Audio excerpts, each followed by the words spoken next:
Hello, everyone. Good morning. It's time for some Street Fighter 6 here at the METROCADE MetroCon. Going to be an amazing time. My name is Proxy, joined here by King Jobber. And excited to be here. Like we said, early morning stuff here at MetroCon. How you feeling so far? I'm feeling pretty good. The game room is popping off. There's a lot of rhythm games here. We got Burnout Revenge on the PS2 with Diet Soda as well. Extra. Land Mario Kart. So it's been a lot of fun so far. Seen some great cosplays, but I'm excited to watch some Street Fighter 6 as well. Absolutely. And this, last year the bracket was definitely a very, very good time. I believe last night Tekken went off as well and had a pretty good crowd, had pretty good energy. It was, it seemed like it was a lot of fun. Unfortunately, I was working, I'm excited to get to see how Street Fighter kind of brings things together for itself here. Sunday morning, everything kind of winding down here at MetroCon. But if you are in the area, make sure you do come check it out. It is obviously an amazing place to be. I can tell you that the second I get off of this, I'm going to go check out the vendors hall because it's always one of the most important places to get to go. For sure. I love going to the vendors hall. Bought some stuff last year, looking to buy some stuff this year. Yeah. But again, looking forward to the games that we're going to be able to see here at MetroCon on Street Fighter 6. We do have some pretty decent competition here as well, right? Some nice heavy hitter names in the Tampa scene coming out to play and try and earn some money here. Absolutely. KV and Southpaw Flash, two of the big names for sure. Quakejaw, who did very, very well, as well as I Gruesome, who I believe won last year with the Honda, right? At the MetroCade. So we'll see how it goes between them, but it looks like our players are actually about ready to go here on this one. Oh, I see the Slayer shirt. Very nice. Trog stuff. We already know was that a fatal three-way? There we go. We're back.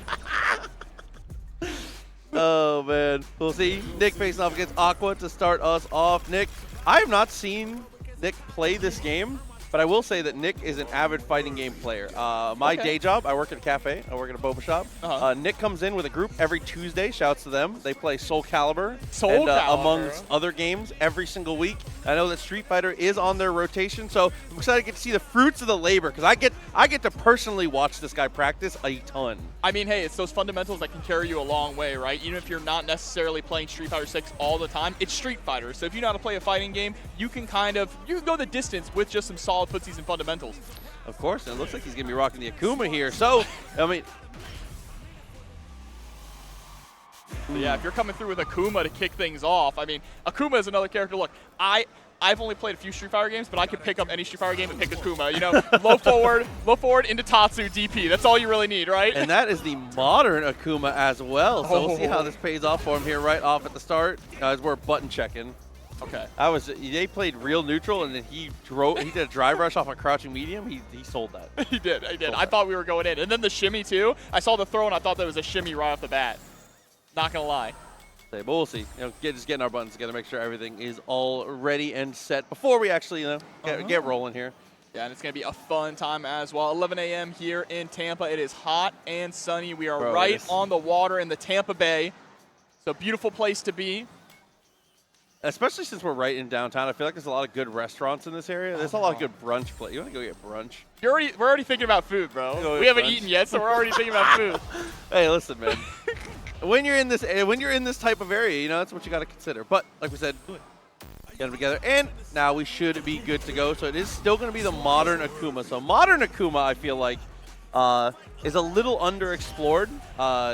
Just because this character thrives with being able to have one of his greatest strengths is that he has an answer for everything. He is a true jack of all. So being in a position where you're losing any amount of those tools on modern is definitely a hit to his kit. Yeah, for sure. I completely agree with you. A lot of people tried him out in modern to start off with, and then immediately dropped him and went straight back to classic, right? But Akuma, one of those characters, high damage, a lot of tools like you mentioned, but low health, right? And that's kind of made him. A lot of people have kind of thought maybe he's not super tournament viable. I mean, as we said, those are the two important facts to remember about Akuma. He kills you really fast, and he dies extremely fast. But right at the start, already doing well, using the drive gauge pretty effectively. Gets the punish counter into the DP. Very nice. Immediately crouching medium kick, drive rush right in for the throw. Now trying to harass with those fireballs. We have a nice life lead. We don't need to overextend here now. Yeah, at this point, all you're really doing is, going for the anti-airs, going for the fireballs, just trying to time things out as best you can. Get your own drive gauge back, but another timely fireball. Be able to stop the drive rush there. Good stop sign. Yeah, and the timing on the fireballs, too, is an interesting thing with Akuma. Being able to charge the fireballs, right, to get that red one, he can kind of throw you off with that fireball game. Yeah, Akuma is definitely this is the most zoner iteration of Kuma I think I've ever seen. Oh, he's very strong at zoning, but also could just rush down immediately. Here we go, big punish. Doesn't have the drive gauge, so we just go into the standing heavy kick route. Yep, the start is definitely strong. Drive rush gets very plus on the situation. Nick ends up just up forwarding out of it. It works out in the end. Yeah, good. Keeping good spacing here. Crouching medium cup again into the throw. That's twice in a row we've gone for that scenario. Gets the light hits straight into the level 3. Should be enough to get the kill here. It's not though. Not enough, but the drive impact in the corner is absolutely going to do it. That super is so brutal, it looks like it always should kill. Yeah, I mean, that is also just the Akuma way of life, too. It just every single interaction feels like it should be the end. But I'll start here once again. Doing a good job in the fireball game. It avoids the drive rush and avoids the, the follow-up with the medium kick. Yeah, Muddy Ghoul trying to get in. We get the crouching light kick, but goes right into the sweep. Unfortunately, missing out on that confirm. Again, back is up against the wall, tries to jump out. But Nick has been so good at getting all of these anti-airs, these DPs, keeping Muddy Ghoul grounded and punishing him for it. All right, another solid jump in here. Standing light punch is going to back up, create a little bit of space. Give them just enough room to overextend. Oh, and that's the opportunity for a big punish. All right, doesn't go into anything after the lash kick. Far away. The Jinrai kicks. Air Fireball is definitely a good idea as we check the legs. Tries to take a big step backwards, but drops the combo again. And I love the way that Nick is willing to back up and create that space, right? Understands that Muddy Ghoul is having a little bit of a difficult time playing that footsies game, so we're giving that space to allow them to overextend. But, I mean, Akuma is just intimidating, too. Oh, he jumps in, taps the parry, was expecting some kind of mash, but air fireball's out of the corner. Good damage from Ken, but not quite the follow-up we were looking for. No, and now once again, Nick on the offensive here. Heavy Tatsu, get the knockdown. Goes for the jump in again, and we're not seeing a whole lot of anti-airs coming out here from Muddy Ghoul. But Nick definitely has them for spades, gets the low, but not a full confirm. Kind of drops the combo there. All right, back throw, put him into the corner. We have a lot of meter available, so any stray hit could lead to big damage for both these players. Jump in. Yeah, we just want to get out. Drive reversal, please give me some space. Down to the last life. Any combo will do it. Even just a light confirm into a DP like we've seen before. Oh, we send it all or nothing for sure. Standing heavy kick for the punish, and Nick is going to take it.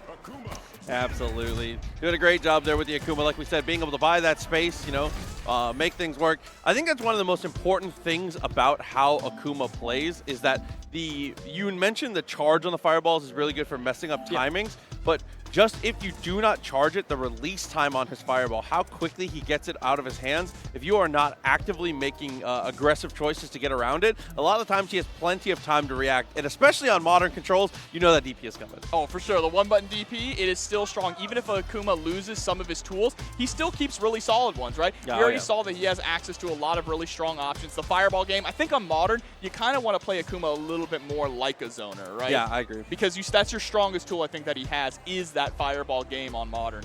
Definitely agreed, but working out well. Nick going to be moving forward in the bracket here, getting a little bit closer to that top 8 and a little bit closer to, a little bit of that cheese, a little bit of that prize money. Oh, absolutely, absolutely. But we can see that now as time is going on past the 11 o'clock mark, this game room is starting to fill out. Again, so many different arcade games, pinballs, rhythm games. I see the DDR machines there, and just a lot of LAN games as well, whether it be Mario Kart, Super Smash Bros. You mentioned that Burnout, right? So much stuff going on. They played Half-Life yesterday. They were, yeah. They had a Half-Life. Was it like a random mod Half-Life tournament or something? They were doing a Half-Life tournament. Every round they would apply a different random mod to the tournament. So I was like, come on, man. METROCADE definitely doing big things. Huge shouts to Reset and everybody that works with them. Tyler, Mitch, they're just doing a great job. But we got shown a really cool way that they have it set up where they have scores for all the different arcade games. Yes. But it's all set up like electronically. So once you get your high score, it sends the high score to the server that they have, and it's all being updated on a screen, who has the high scores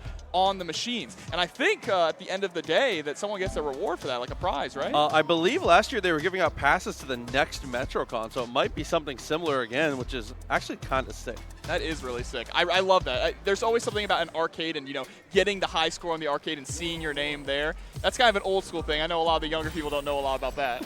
I say that I'm not even 30, but You're not 30? I'm not 30. Oh, no. you're a child. That's crazy. How did I not know this whole time? That's crazy. Yeah, my bad. You're good, you're good, you're good. But we are going to be jumping into our next match here. Aqua versus Stooky coming up. Ooh, okay, Ed? Luke versus Ed? See, no, you know, no shade to Jamie, but it should have been Luke versus Ed the entire time. They should have been the rivals. You think so? I think so. Ed looks like an evil Luke. You are just an excessive Ed fan, though. I do. Well, now. You wouldn't catch me.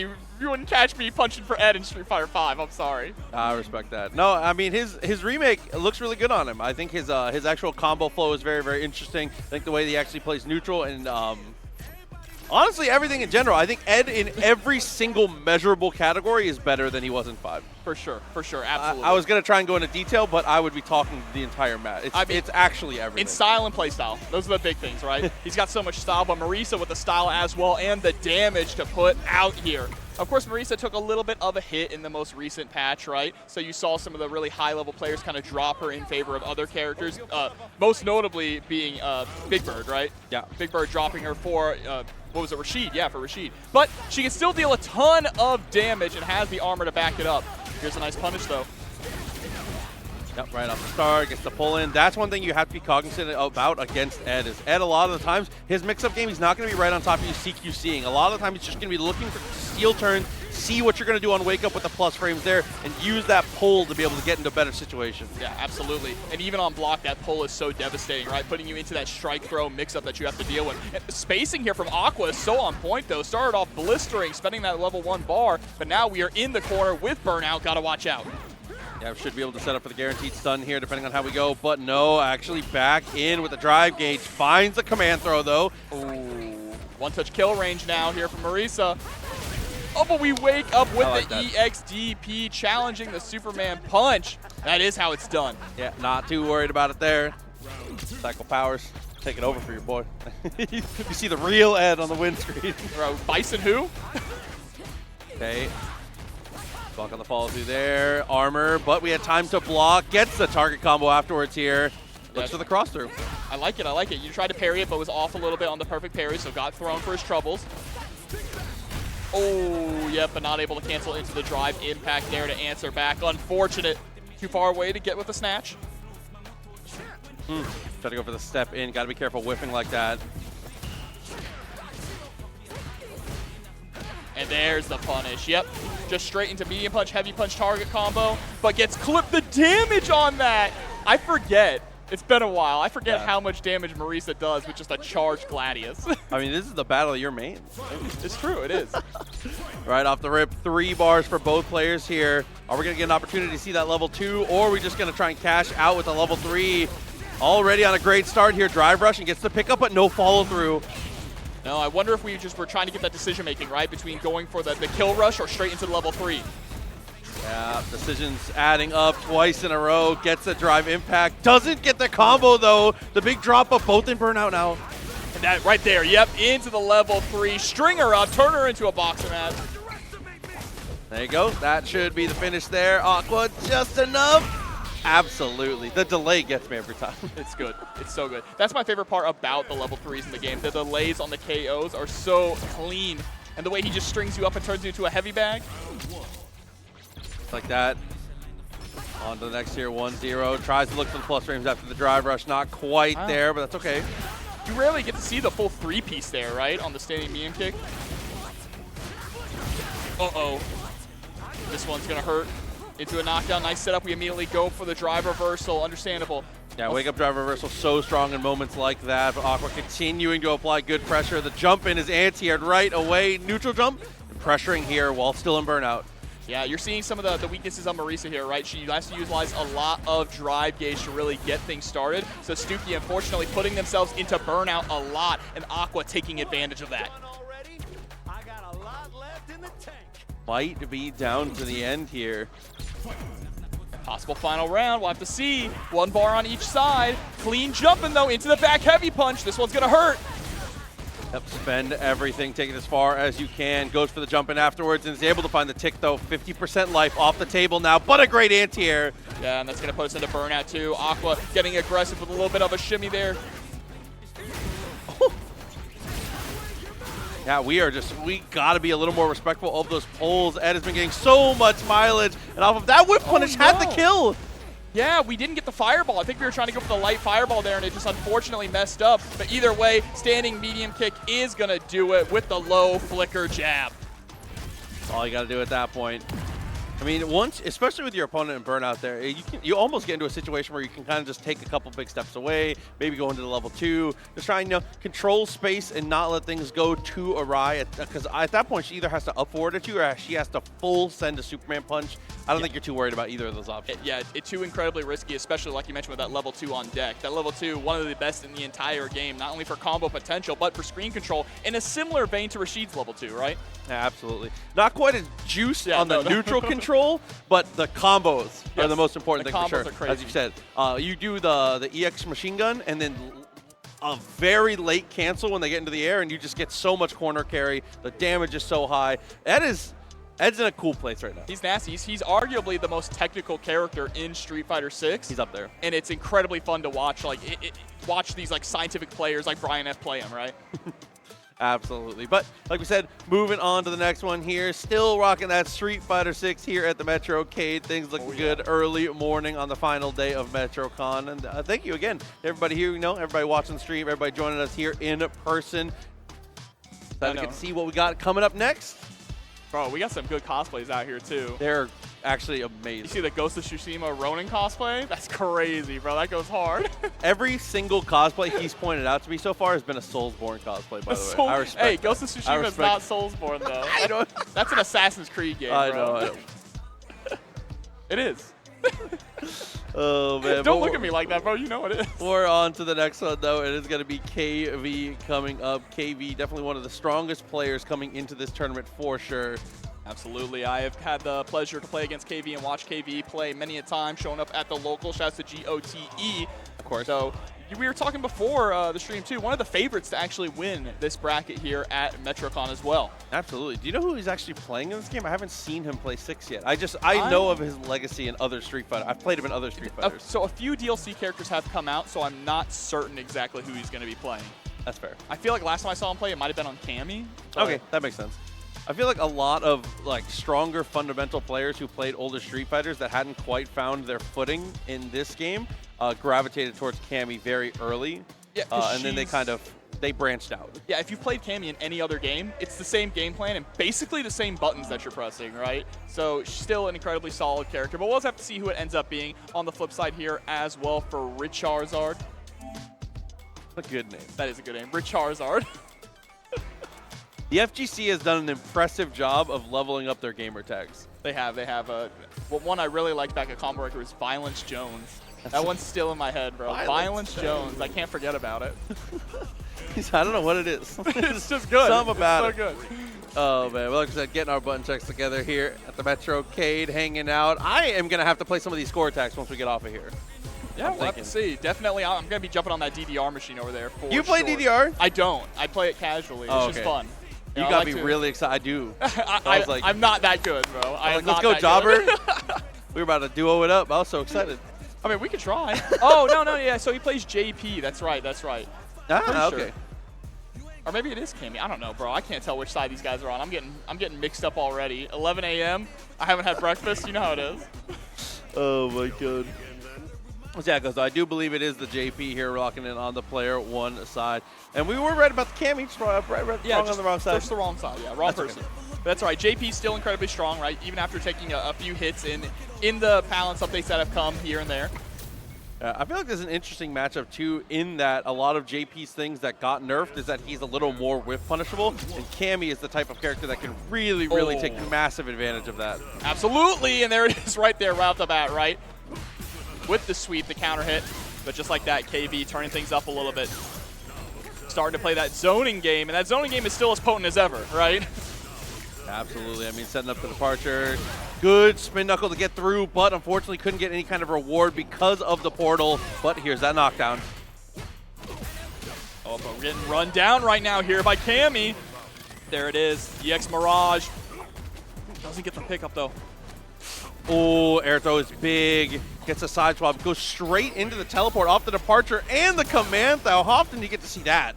All right, break through. The Pierce is coming through again with the teleport. Able to get the nice light confirm, closing out round number 1. KV doing a really good job of staying spaced out right at the tip of Spin Knuckle, so it's not too much of a factor to be able to jump through this zoning. It is a very large commitment from Cammy, and if you can start to get your reactions with Amnesia, you can really scare her off of it. Absolutely, for sure. All right, the neutral jump there too, trying to challenge maybe another Mirage coming out from KV, but not going to happen, or an Amnesia, excuse me. Jump heavy, nothing else. Cammy tried to take advantage. Good mash on the 2P. Oh no, but the safe jump coming through, blowing up the DP. And we're going to get the combo straight into the level 3 here. Absolutely, send it and forget it. What a way to finish there. Just cash your meter out as quick as you can. Nice. Nice. All right, so that's game number 1. We did see some really nice stuff there, though, from Charizard, right? Was really able to put the pain and the pressure onto KV, keeping them on their toes. Oh, tried to close the distance after that jab. Went awry. That's okay, though. KV full screen. Sets up the departure and slowly closes the distance here. You want to eat up the real estate, but you don't want to be too aggressive to where you end up CQC. Yeah, absolutely. I mean, he definitely can do CQC, right? We've seen that before for some of the top-level players, but definitely wants to keep a nice space there. Oh, not able to get the anti-air. Was trying to jump out. Ryu just getting harassed with normals here.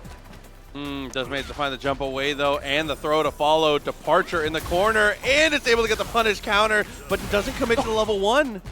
But we just send it, too, with the EX reversal. And now it's for Charizard, who's burnt out. Wow! The drive reversal actually sent back to the other side. That was crazy there for KV. Huge win, now sitting at set point. Okay. Sweep connects, OD Amnesia, buy some room, sets departure while the Amnesia is actually triggering. That is sick.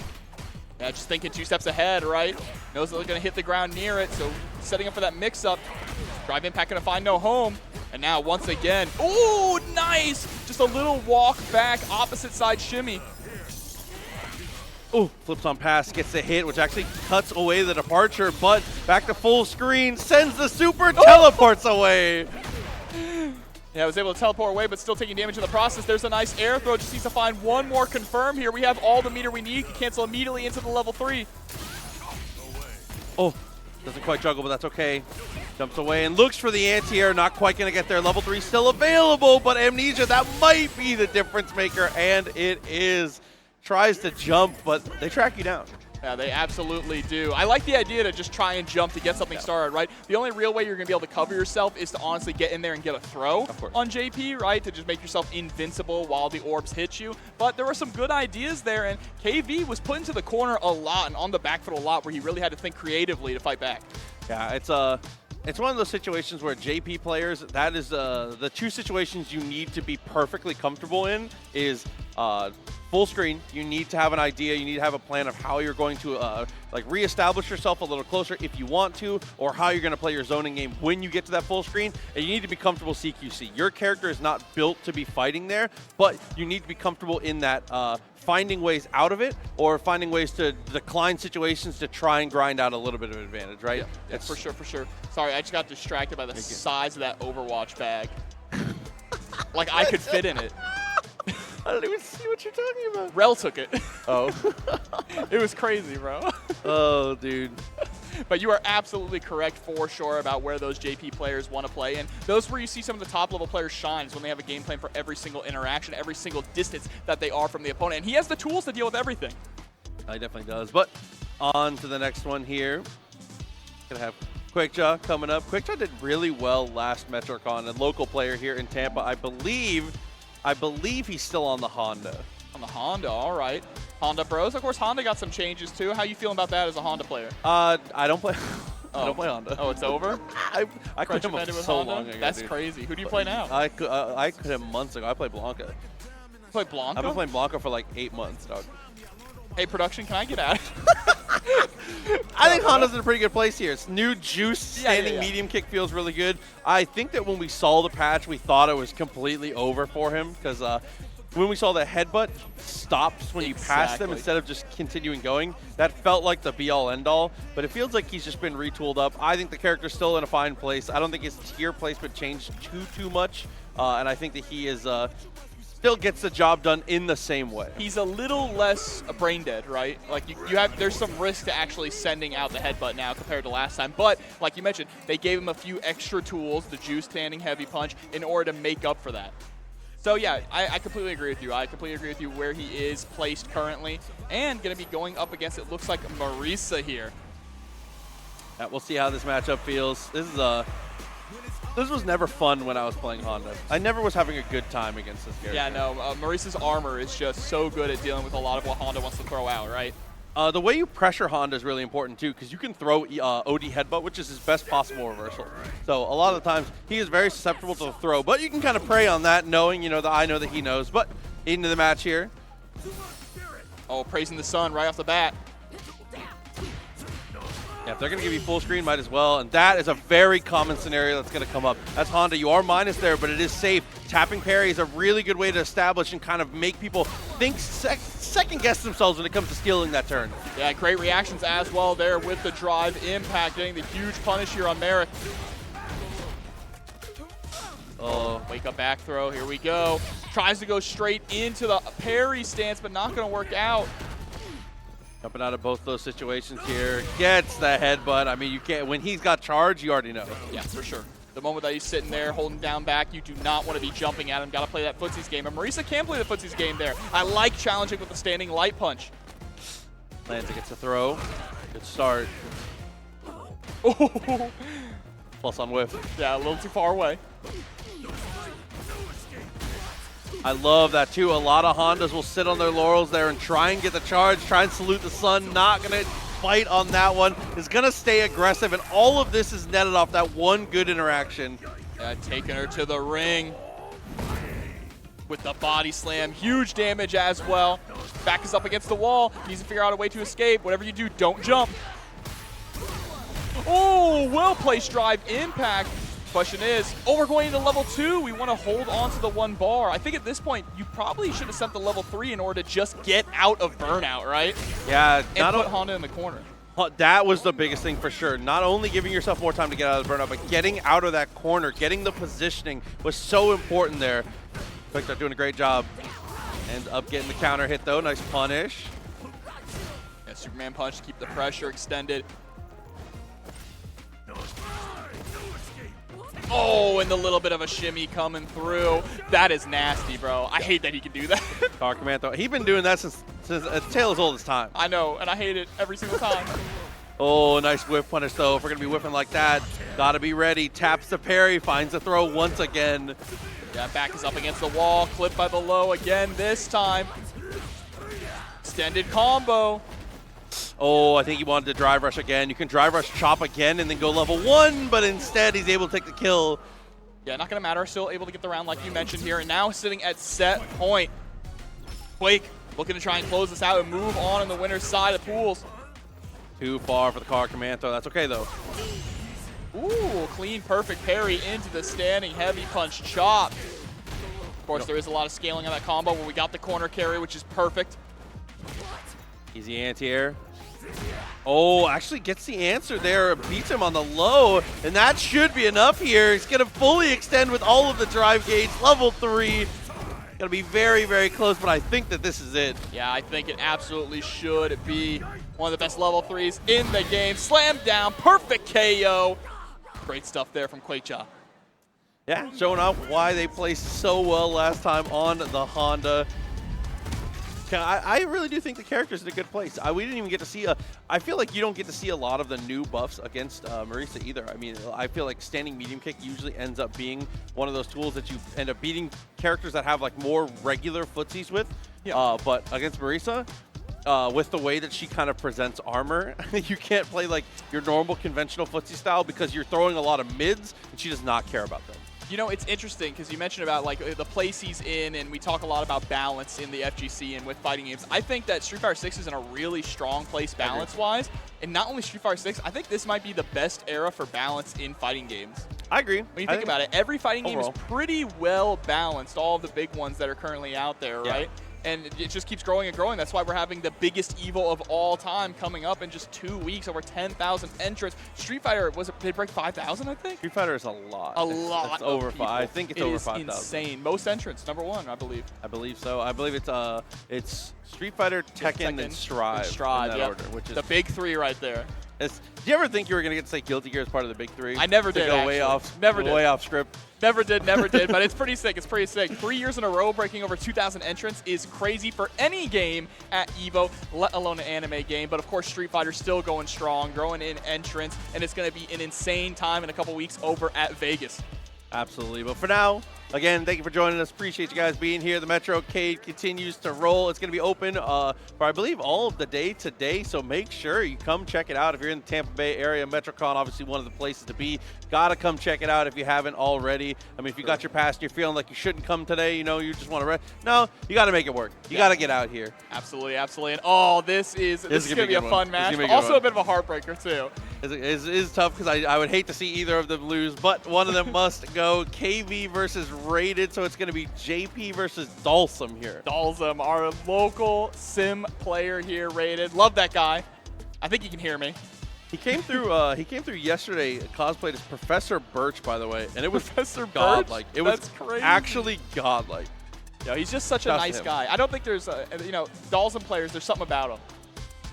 Something about him, especially if you're in Street Fighter 6 and you're playing Dalsum. Like, you got to be a nice guy to put up with that much pain, right? Pain? I think this character's great.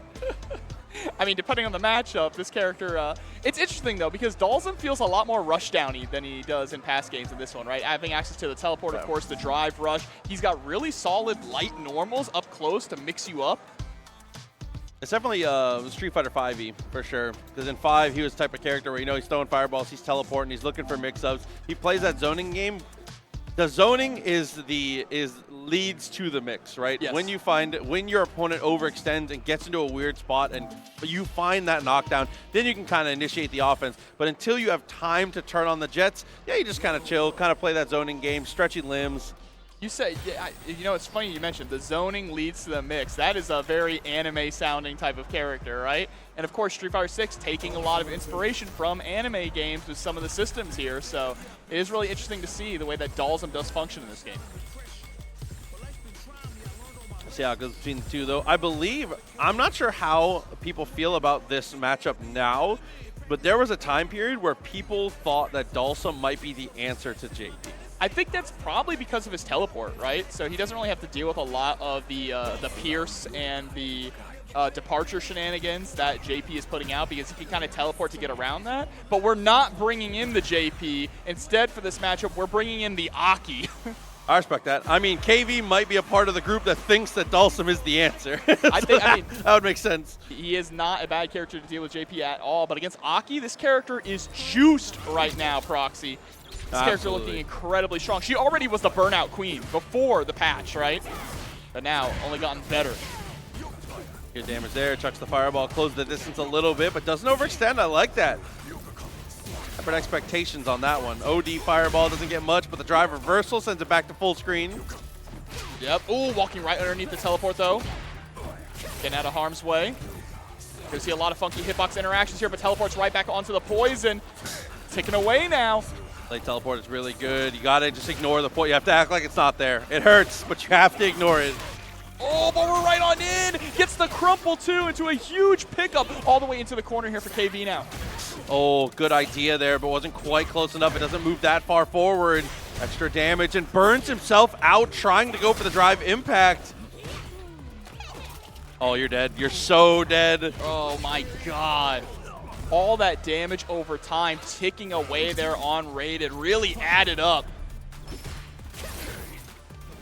Now here we go, trying to hover away again and teleport. In that first round, we really had an issue where we constantly were landing on the poison orb over and over and over. And now you can see Rated being a little bit more grounded until KV gets close, right? Oh, just as close. Great anti-air. Back to the fireball game, and again, able to just use it with the dive. The jump scare is working perfectly. Oh, again, getting on the orb. That's why we need to stay grounded. It was working out earlier on in the round. Teleport to the other side, straight into the level 1. It's enough to take the round. Yeah, level 1 doing a really good amount of damage there to be able to secure it. Saving some bar for yourself for the last round as well. The level 2 available. KV almost there. Cruel Fate doesn't quite find its mark. All right, drive rush on in. Get harassing with the Yoga Flame.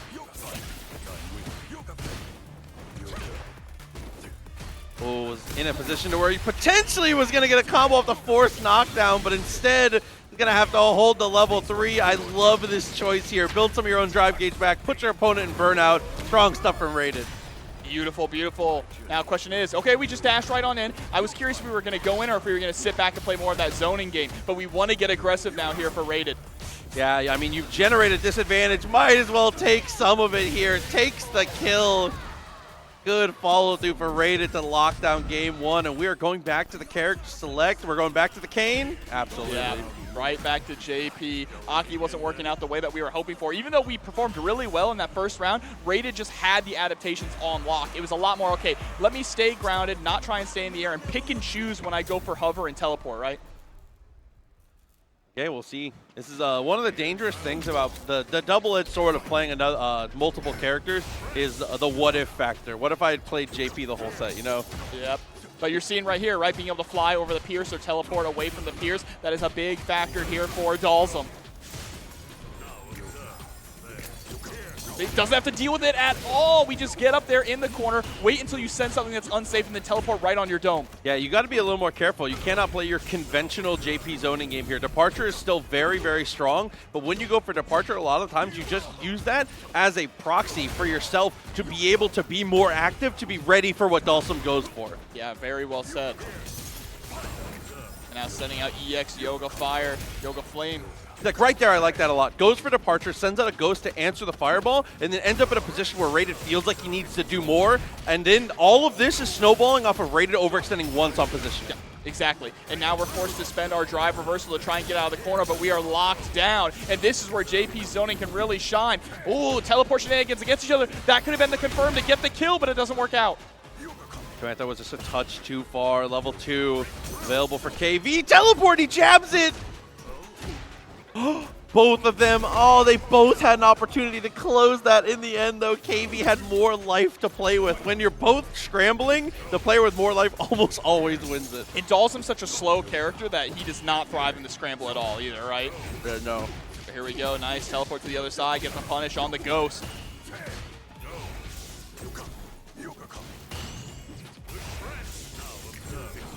Wow, flow timing was a little awkward. KV gets the double dash. Drive reversal buys room, though. That's good. Great challenge. Oh, but we fight right behind back. Punish counter comes through. Observe. Yeah, Departure, definitely strong start. Gets the jump in and finds the stun. We're going to go into level 3 here, I would imagine, right? Oh, no, but we get the drop. It's all right, American Reset coming through. Yeah, really scary situation. Couple jabs, finds the knockdown. Oh, and drive reversal unfortunately pops out on the wrong side there. A little scratch of the head, and we should just go straight to the rematch. I believe so, yeah. I don't think Rated really has any other characters that are ready at that level that Dalsum is at. Getting heavy kick just a touch too far. And again, the KV just doing a great job. Again, Departure is the key right now. Oh, and the drive impact airborne. So we go for the air-to-air scenario. Not going to get too much off of that, but should be able to get the kill off of here with the correct routing. Oh, the reset into the command grab, being nasty with a KV on set point. That's the type of routing you need. I like that. I wasn't sure if I could squeeze it out, so you know what? We just reset it. Guarantee it. There you go. Follow through. Chucks the fireball. Distance closed and is able to find the forward throw. Oh, nice. OD Amnesia on the drive impact attempt. Okay. Medium punch is good, but this time the drive impact is reacted to. Oh, no. But leaving so much on the table there. Rated could have got the kill off of that.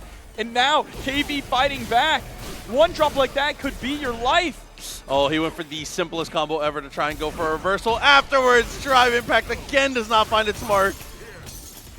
And you know that Rated wants to try and hold on to as much of this meter as possible. And there it is, going into final game, final round with full 3 bars is absolutely huge here for Rated. Okay, good way to start. I love not spending the meter there. Save it for a little bit of a less scaled hit if you can. With the hover into the teleport, but yeah, utilizing that departure teleport there to avoid the pressure from Dalsum. Wow, that little step forward into the jab again, that reset of timing. Rated kind of on the ropes here. He's going to wake up with a super, and it's going to get parried. That should do it here. Let's see how we go with the level 2. Yep, in burnout as well. Not going to be able to kill, but you are in a, basically checkmate scenario. No super to challenge the Drive Impact, and in burnout. It was just a lose-lose situation there for Rated, but putting on a good performance. Absolutely agree. Between the two, definitely strong. KV, I respect trying to go for the Aki there because it is probably a better matchup. But fortunately, like we said, in the end, working out well for him, moving forward in the bracket, one of the highest seeded players in this tournament for a reason.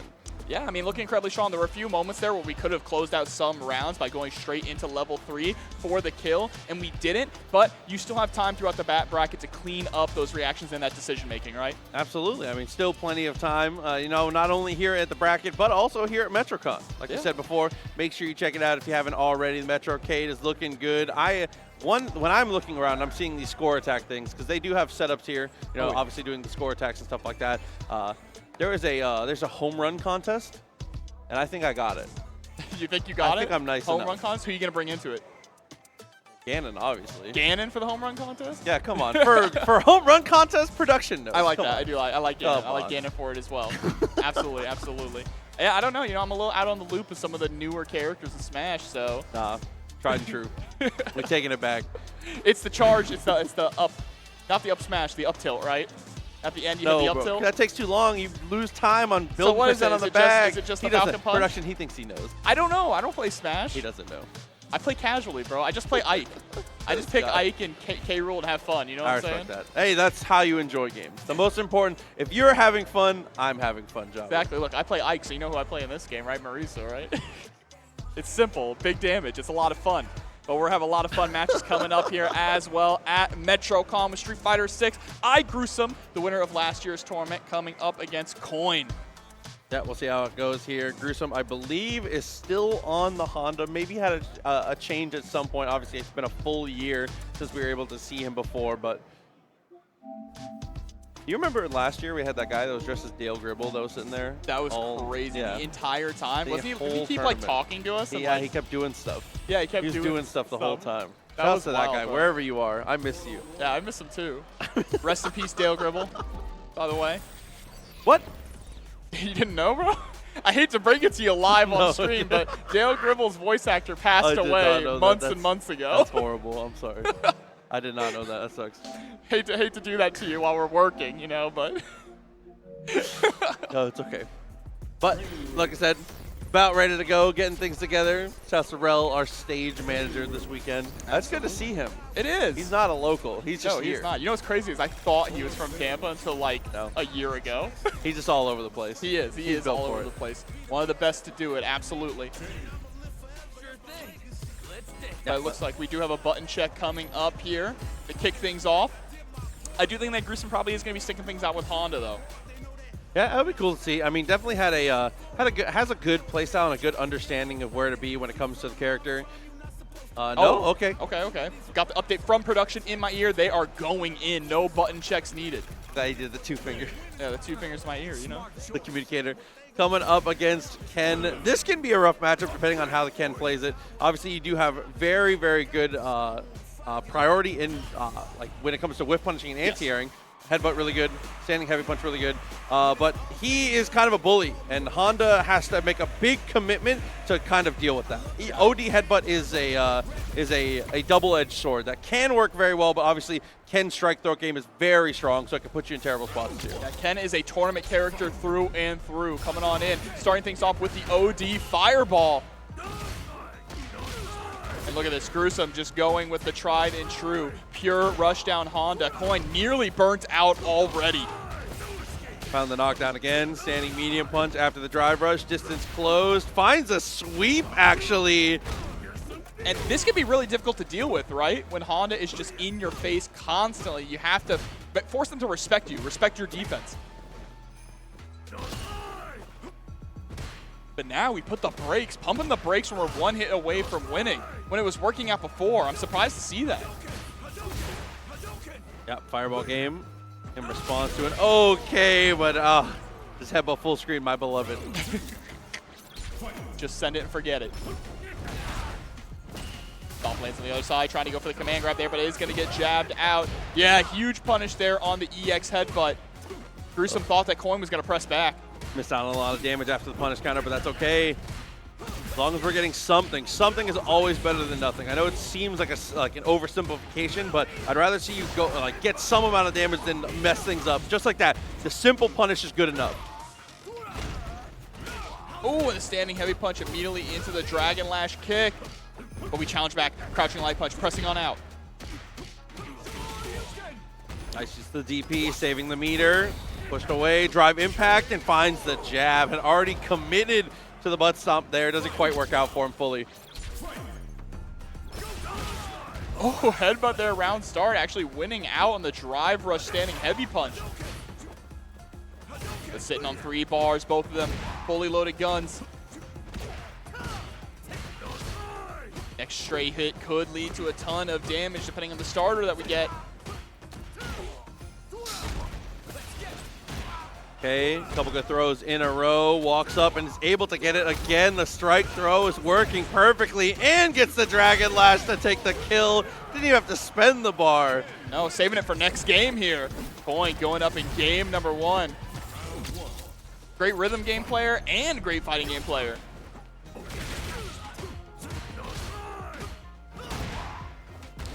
Okay, standing heavy kick punish counter, good amount of damage. Distance closed. Gruesome spending a lot of drive gauge there to not get much reward. Oh, and the whiff punish with the drive rush. Solids up there from Coin, immediately goes into the throw this time. And now we're turning up the temperature, harassing with that standing heavy punch over and over. Yeah, if your opponent's not going to do anything about it, why would you stop? There's the throw, sprinkling that in as well, and the step back on the shimmy. Putting us at set point. Set point and still not spending a lot of our bar here, so nearly about to have 2 bars on deck. Doesn't go for a drive rush again after the punish counter on the standing heavy kick. Okay, optimized here from Gruesome knockdown. Medium kick whiffs. Maybe it was for a timing situation, but it doesn't work out either way. Oh, I like it. Frame kill on the crouching light punch into the throw. Goes for another throw again. Gotta watch out for the loops coming through, but the crouching medium kick gonna hit its mark into another throw. One more hit is gonna do it here for Coin, but Gruesome's fighting back. 3 bars. Anything will do it now. You cannot get burnt out. That will be the end of your game. Punish counter on the knockdown here. Spend the CA. Yes, absolutely. You have to at this point. It's not gonna kill, but it's gonna put us in a really strong position here with that knockdown. Okay. And the Ocho to stay alive. Very good. Around a piece now. Really tempting to just throw out your own level 3 on wake up there, but I respect that we held on to it. Medium punch counter hit. It's a full confirm. There's a throw in response though. Wake up the OD headbutt. True reversal.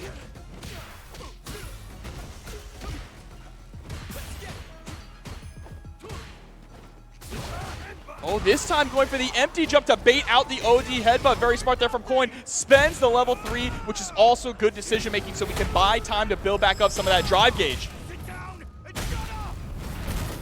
Terrifying situation here. Depending on what we block, it could just be over. May be able to get that guaranteed stun. There is a level 1 available, but we are harassing. Yeah, now we have our drive gauge back. Gruesome is in burnout. Tried to go for the throw.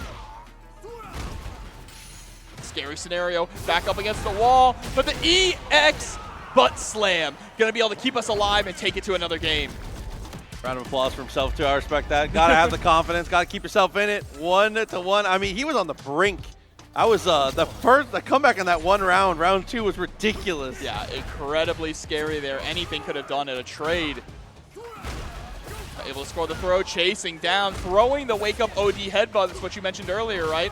Throw is such a threat against Honda. And it still takes your meter, too. Yep, you don't get away with that for free. Just make it airborne. Nice. Start through. Had the power of the sun behind him, so he's able to get that small extension. Gruesome strong on the round here, and now threatening the set. Yeah, bringing things back in a big way. Coin started off a lot of these rounds with the drive rush into the throw. But does get the jump in. Nice light confirmed there into a DP. Gruesome, nice press though. Nice mash on wake up. Headbutt into OD headbutt, also a classic trap. The damage in the corner, is able to find the throw, the punish counter to beat out the OD. Blocks the butt stomp and is able to go for the parry. Ooh, and even after the missed out damage on the standing heavy kick, it's still okay. Set point for both.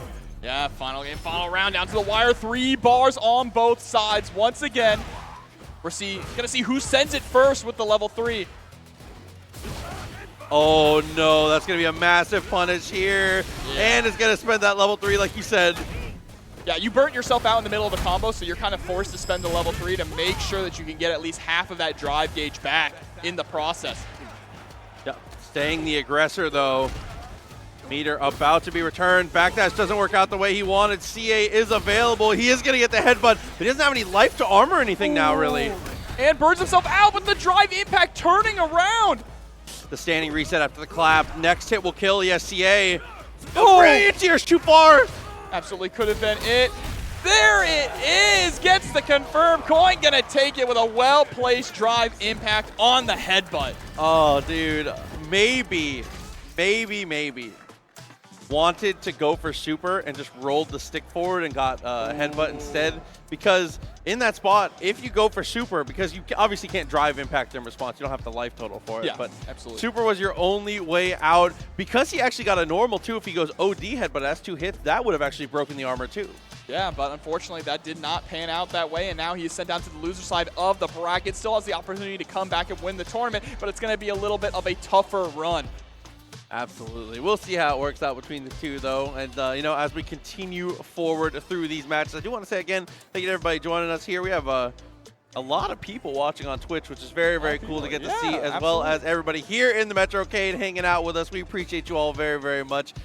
And we have 2 of the homies. This is 2 of my boys sitting down now. It's going to be Southpaw Flash and Rated. Yeah, is going to be a matchup here. You see him every single Friday here on TNS. And Rated showing off the special art there. I respect that. I like it. I don't know what it is, but I love it. Yeah, I wonder whose stick that is. The Jobber J, I respect that. He's a man That's a for your K. heart. Yeah, you're right. I'm sorry. Yeah, I can't bro. read. I couldn't see it, so I just guessed a letter. You're good. You're good. We have Mr. Southpaw Flash coming through. Going to be playing on the Rashid most likely, so we'll get that Rashid versus Dalsum matchup coming up, which I feel like is not the best for Dalsum, to say the least. Yeah, this is not great. 100%. We'll see how it goes for Southpaw here. Like we said, the Rashid looking at practice. He has multiple characters. He does play. He started out the game playing Manon.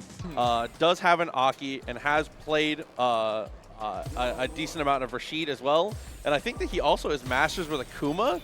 Oh, okay. But Rashid is definitely the character for him for sure. He tried to switch a couple times, but he'll tell you himself, Gachi-kun is his dad, and he has to stay loyal to his family.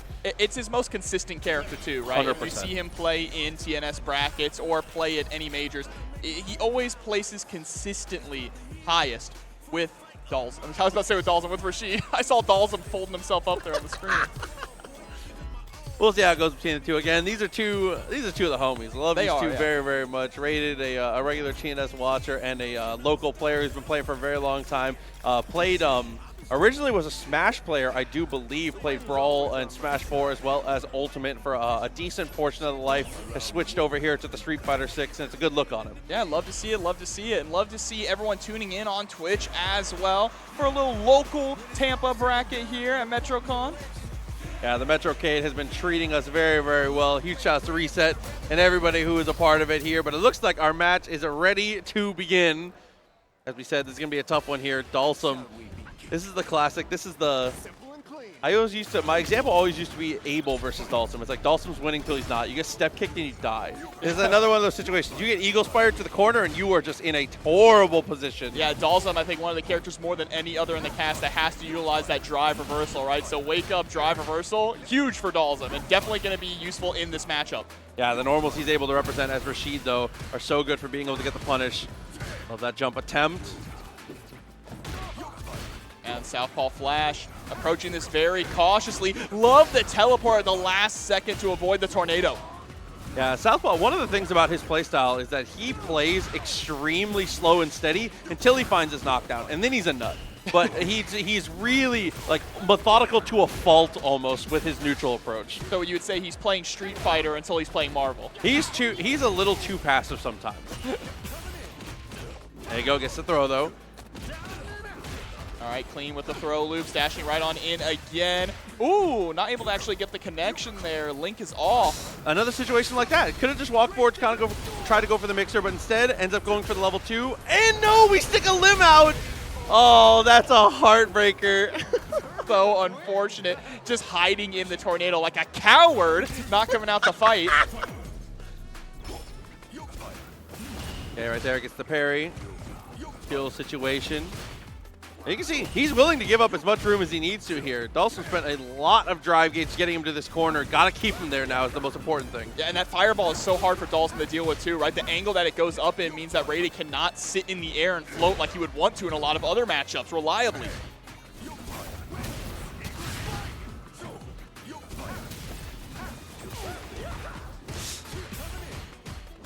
That's right on in, get him with the elbow, and now, like you mentioned, back up against the corner. What is Rated going to do here? We have 3 bars, but we're under deep pressure. Oh no, and no opportunity to do much there. The Eagle Spire and sets up for the next layer of the mix, rolls on through and gets the medium kick. Oh, and the drive reversal is going to be blocked. All out of drive gauge. There's the teleport. We're able to take charge just a little bit here, but can we maintain this pressure? This is a difficult comeback to make. Yeah, level 2 might just be the death sentence. Close the distance and ends up getting chipped. All you can do at that point is just backdash over and over again and see if you can escape. Or like Rated tried to take, the only other possible option is get close enough for a throw and hope that you make it through the whole tornado during your animation. Yeah, absolutely. Now again, slow and steady. Southpaw Flash waiting for that right opportunity to strike, but instead it's going to get clipped with the overhead. We're just trying to look for like a whiff here, a clean opportunity. Love the double jump in the air to escape from the corner, but now it's Rated who gets to run a little bit of offense. The only problem is Dalsum's offense ends up pushing you out, and out is kind of where Rashid wants to be until Dalsum whiffs. Yeah, room to roam for sure. And the fireball connects, is able to close that distance, fully sends it. But he said mix-up. Yeah, not much to be able to be done there. After the stun, he backs off and goes for the jump in.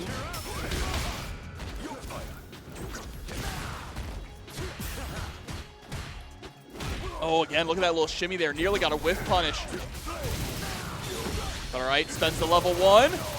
Get that knockdown, nice little chunk of damage. So continuing with the fireball game as best he can. Good pressure. Southpaw living on a prayer with this amount of life. Cannot go into burnout here. Good use of the fireball and closes the distance. This could be it. Yeah, here we go. Able to get the counter hit as well with the staggered pressure coming through. The drive reversal taking out a chunk of your health bar as well. One more touch and there it is. Oh, he reacted too. He just reacted with the wrong button. He saw the teleport. You saw that jab, but it just wasn't quite there. He reacted in his chair too. Yeah. He's a guy who jumps into buttons. I respect that. It's the turning your body when you're turning your car in Mario Kart. Sometimes you have to do it.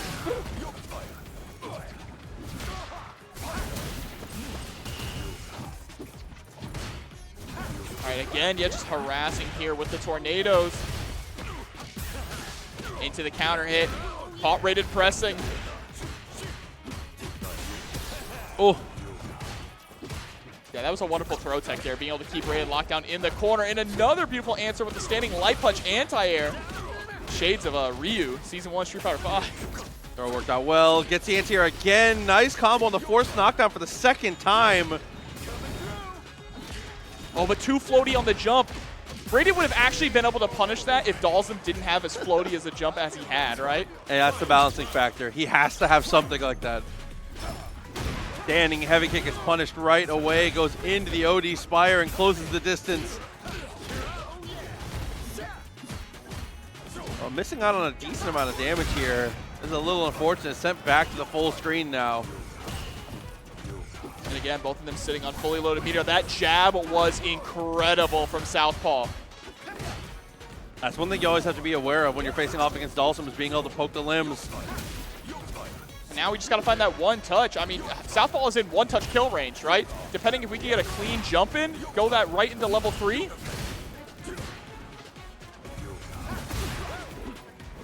Trying to close the distance, but the drill coming through for the punish counter into the throw. Slap him up.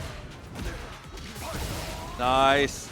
Didn't get much for the extension, though. That could do it. Level 3 is available and is going to spend it right away.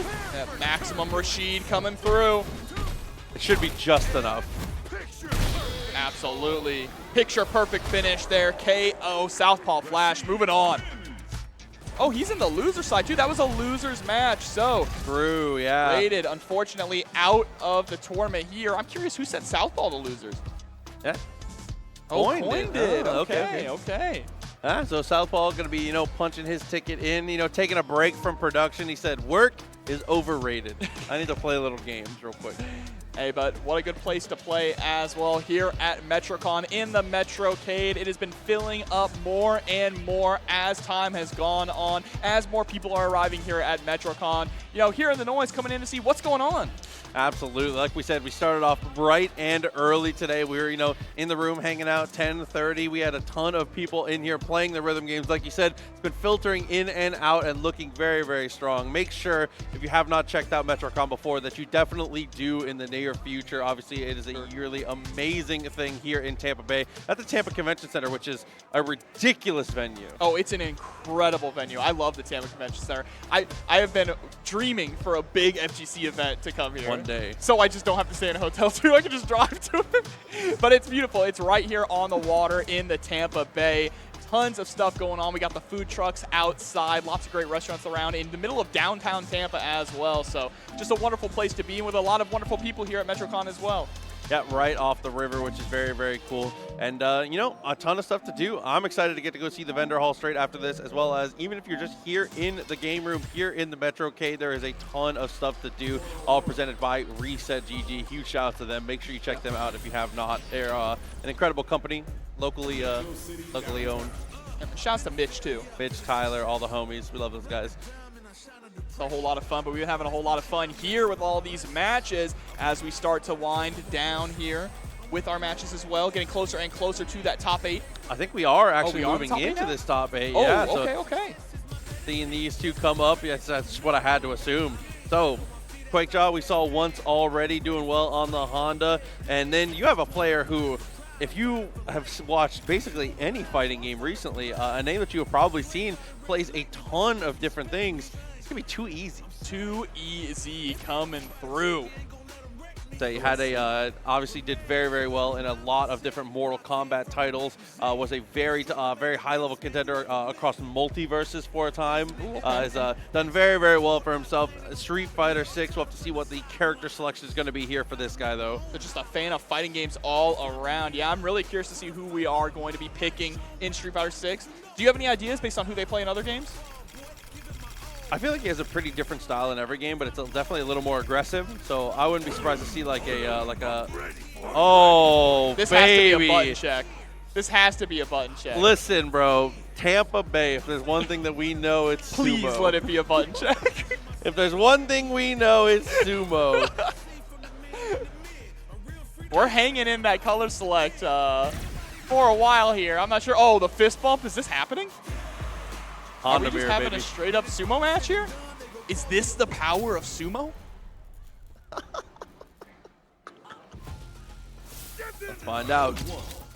The mirror match to come through right off the rip. Oh, It goes straight in with the OD butt stomp. Tries to go for the Ochio afterwards. 100% of the meter spent right away. Quick able to weather the storm though and get a big advantage off of that. Yeah, and I like how we went completely aggressive as well, but too easy, sending it right back. There's the drive rush on in. Goes for another time. Oh, but the chop, putting you into burnout with the punish counter as well. Went for the side swap, unfortunately stops back to the opposite side. Now has to block the headbutt and finds the throw. But in real sumo rules, he would have lost right there. In real sumo rules, touching the ground? sumo was it would have been over way earlier. It would have been. First knockdown. There it is. Yep, that's over. That's it. Call it. But the headbutt there hitting Meaty. Got a parry, tried to challenge back, but I like it. Predicting that we were going to get a press, so sent out the OD one. Runs on in, the double medium punch, gets the throw afterwards, punish counter. Too easy in a really bad spot now, and is going to get stunned. QuickTime might be able to just kill off of this, and certainly will after the double. I forget how much the 2 chops does. It's so good. Just a ton of damage there, and of course with the level 3 on deck. Oi, oi, oi, oi. There you go. The formal finish. And straight back in, no hesitation. QuickTime gonna take the first one though. They're trying to harass with that butt slam there. Love the air to air. A little late on that parry on wake up. Very aggressive again with the drive rush medium punch. There's the throw. He takes the opportunity to praise the sun and is still able to escape from the corner there with a well-placed forward jump. Such a goofy matchup. I love Honda Mirrors. Oh, the perfect parry into the back throw. Toss him. Both of them harassing with the medium punches here. Gets the chop though to stop the jump. Gets the punish. Yeah, next interaction can kill with the low. There it is. Drive rush on in. Oh no, but misses the chop into super. Doesn't matter though, still able to take the round so they get set point. Yeah, didn't have charge either because that could have been headbutt, which also would have killed. Butt stop right away. Round start. Everybody's had to deal with it at some point. Oh, but the perfect parry into the back throw. Calculated, puts you into the corner. Oh, what a call out. You have to be real early on that one. Absolutely. Are we going to go into level 3? No, we do not. Might have missed our cancel there, but giving Too Easy a chance to come back now. Oh, trades with the OD butt stomp. Jump to the other side. Yeah, we don't want to hold the mix-up, so we just jump away.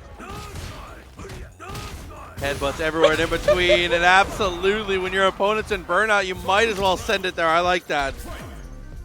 Still set point, though, for QuakeJaw. And again, look at these guys sitting on level 3. I think the gentleman's agreement should be both of them should buff up. When you're playing Budokai with your homie, you both charge the game. Yeah, I respect that. Gets the throw. Picked up with the chop. Trying to find something. Trying to be risk adverse, which I do respect. You gotta watch out though. One standing heavy punch into level 3 and your life is forfeit. Already challenging back. EX blood slam. Whoa! Turns around and hits on the other side there with the level 1. Oh, looks for the chop again. Doesn't quite find it. Headbutt for the anti-air. Distance closed, but OD headbutt to break through. GG easy. Moving on in top 8.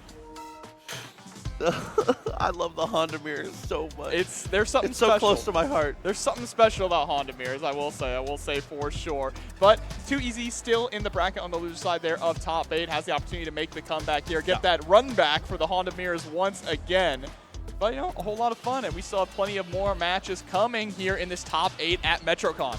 Absolutely. I believe it's going to be 2 out of 3 until winners, losers, grand finals, as well as we just saw from that. So make sure you lock in because these sets are going to be fast and furious. That is Street Fighter, I feel like, is one of the games where it's one of the only games where I feel like it can be variable. I feel like 2 out of 3 and 3 out of 5 are both totally fine for the game. Because 3 out of 5 gives you a lot of time to adapt, but 2 out of 3, the game does. Depending on your playstyle, it can take long enough to where 2 out of 3 is totally fine as well. It's more about how you, as a player, kind of approach it. Yeah, generally when it comes to Street Fighter and Street Fighter 6, I'm a pretty big fan of the format of 2 out of 3 pools and then 3 out of 5 top 8. You know what I mean? I think that's really, really fun. But like you mentioned, yeah, you can do it either way. So still having that 2 out of 3 here in top 8 until we get to the actual finals is completely valid. And the game can be fast or slow enough, depending on the player, that you have plenty of time to adapt. But it's going to be Coin versus KV coming up for our second match here of top 8 winner's side at MetroCon. So Ken versus JP, the expected matchup here. This was the Season 1 classic. Yeah, we've seen this match time and time and time and time again. Yeah, absolutely. But between the two, we'll find out. Coin had a very slow and steady kind of approach. Did very, very well on the punishes. Keeps everything very... One thing I really like about the way that they played was that they keep things very simple. Nothing was overcomplicated. Every single hit mattered. Every single hit turned into a knockdown, regardless of if it was max damage or not. Having your opponent end up on their back and in a situation where they're having to take a guess on their wake up is good enough. And Coin is showing that off here. Again, top 8 winner side. And I love the way that Coin also just harasses you with the standing heavy punch when you're in the corner. Oh, and yeah. It's throwing out standing heavy punch over and over, but then also those micro steps either forward or backward to kind of lull you into a false sense of security, right? That, okay, he took a step back, maybe I can move forward. No, standing heavy punch, right at your face. Shall see if that is going to be the matchup that we get here. I'm expecting the JP. We obviously did get to see other characters from KV. Did show off the Aki a little bit here, but...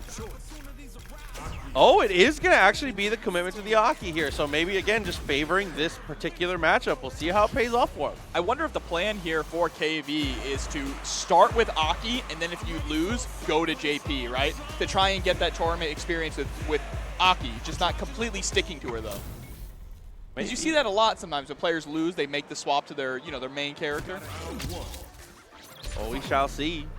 See if it pays off for him here right off the start. It goes to the fireball. That just barely connects with the bat. If this was old Ken without the trench coat, he does not get hit by that. The trench coat adds a hitbox.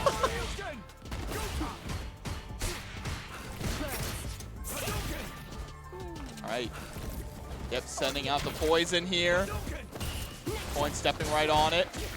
A KV getting caught, trying to slither on in. Tucked away and getting the poke, trying to preempt, beating these fireballs here. Yeah, Coin is just so fundamentally sound. Chilling. Seriously, chilling. Text, the patience, very well-placed buttons. Look at that. Crouching heavy punch for the anti-air. Absolutely just ready for the jump in from KV. Nice on the Tatsu, distance close, goes for the jab, and again, keeps it really simple. And now, on the first Jinrai, just waits to see what KV is going to go for. Yeah, and it's the respect to KV as well, right? Knowing that KV is going to expect the follow-up, so immediately presses on the parry, and we are ready for it.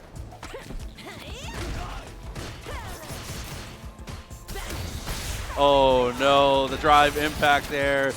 That's something that was pretty effective, but also kind of got KV in trouble last set. Gonna go for the CA, commits the meter. I really like this. Spend and try and stay in the round.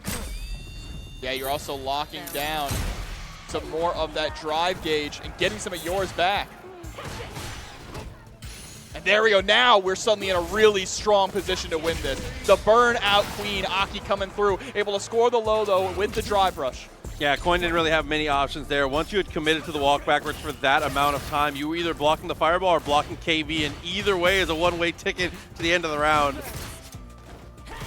We got to stop bird watching. We need these anti-airs. Absolutely. And we need to find an ice confirm. We have that level 3 available, right? But feeling a little awkward here in neutral about how to challenge this footsies game against Aki. Yeah, for Coin, I feel like we need to go back to that standing heavy kick and back to that standing heavy punch. KV is whiffing a lot, so he's giving you a lot of opportunities for the punishes that you were getting earlier in the set. But DP is just as good. Yeah, absolutely. At least gets the pressure off a little bit, puts us back more towards mid-screen. But we're just kind of going for a lot of these jump-ins, right? A lot of these jump-ins, trying to go for these crouching medium kicks. You are absolutely right. We need to see more of those heavy normals. Because now we're just not even challenging. You see this? We're just blocking the entire time, allowing KV to do whatever he wants. Oh, anti-air is big. Good damage to come off. Doesn't get the finish, though. Not going to matter after the drive rush. Secures a little bit of a reset into the throw. KV going to take game 1. Yeah, and there definitely needs to be a change up here. We're playing way too passive. Needs to get in and try and make some things happen here against Aki. Right, round star, there we go. Drive rush, getting a little more aggressive. Standing, heavy kick coming through and going to immediately get the first punish counter. Having a block out there is just okay. Gets a tech. We got to parry these fireballs as well. But there we go. The jumping connects.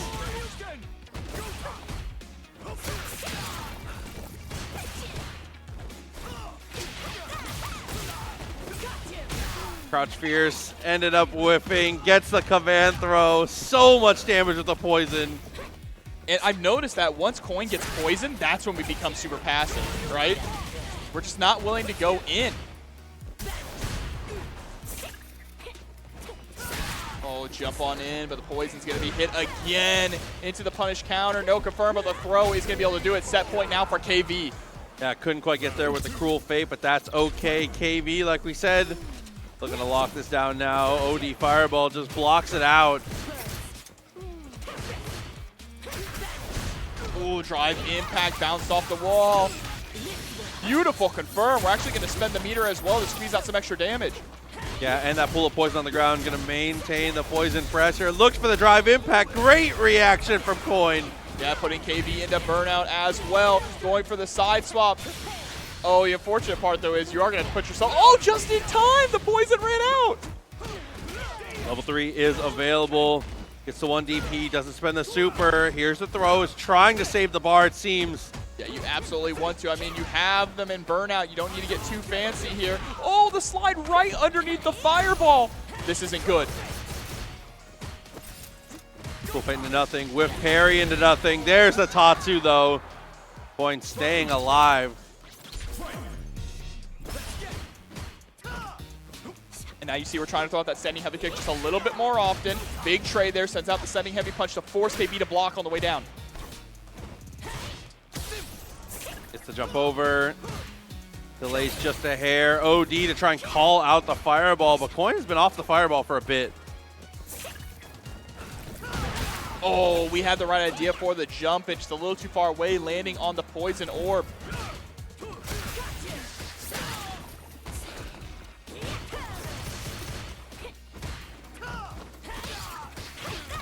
Oh no, just like that, reapplied, takes a step backwards and gets the anti-air. Level 2 is available, but we're gonna save it.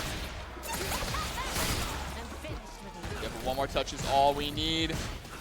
I love it. Just back up. Yeah, play the lane game. You don't want to get too crazy. You don't want to overextend. CA response, yes! And it's able to connect. Gets the third DP at the end there, too, for the follow-up. And just like this, the tables have turned. But one well-placed crouching light punch. And there it is, KV moving on to winners finals. That was a crazy interaction. Wakes up with a jab. I've not seen their two CAs interact like that before, but that's nice to see.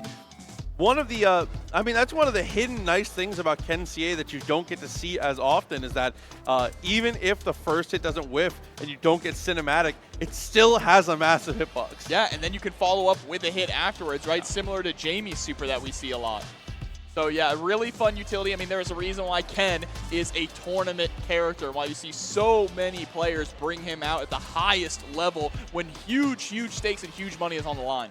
Absolutely, but that is going to put KV in a very comfortable spot here in the winner's side of the affair. We'll have to see how that goes when we do get there, but now, for now, we are going to head into the loser's side of things. Again, thank you for joining us. Appreciate you guys, everybody here on the stream from MetroCon and the METROCADE, as well as everybody here in the venue as well. We appreciate you guys for being here. Thanks for spending some of your time at the con. Absolutely. I hope you all appreciate Proxy's little cosplay he's got going on here. I had to throw it together well. out of the with the Hokage robe, Hokage bro? for the one time. It's fire. It's fire. I left my Akatsuki robe at the house, but it is what it is. I was like, I got an orange shirt. I'm pretty sure I get an Naruto. No, but there are a lot of great cosplays that we have been seeing all day. Is that? I can only see from behind. That's not Colonel Sanders, is it? It is. He's carrying a chicken. That I is see Colonel you, Colonel Sanders? Sanders. Absolutely. Hey, I he's see not you. listening to us. No, he's out in the distance. He's focused on finding that chicken, bro. I get it. He's got it already. I mean, it's alive though. It's not fried chicken. It's just a chicken. That's fair. It's not a real alive chicken. No animals allowed. Okay, but wouldn't that be crazy, bro? Dude, if you got the okay to bring a chicken, my emotional support chicken. That'd be fire. I respect that. Oh, but we got the shades on. Aqua versus ET coming on in. That's Snap. This is the guy who you got to go up to him and he checks your vibe if you can come in or not. I was going to say the doorman. Oh, dude. We'll see how the matchup goes between the two. Aqua, we did get to see a bit earlier, you know, scrap their way here into the top 8, though. Up against ET, the extraterrestrial. I feel like if you use that name, you have to assume that that's what we're all going to think. Yeah, you would have to. I don't know what it actually stands for. I'm going to make a phone home joke. You can't stop me. It's not sure. You signed up for it. But I'm curious who we're going to see on the sticks here. Like you mentioned, we did see Aqua a little bit earlier. Coming through with the Ed. Another Honda.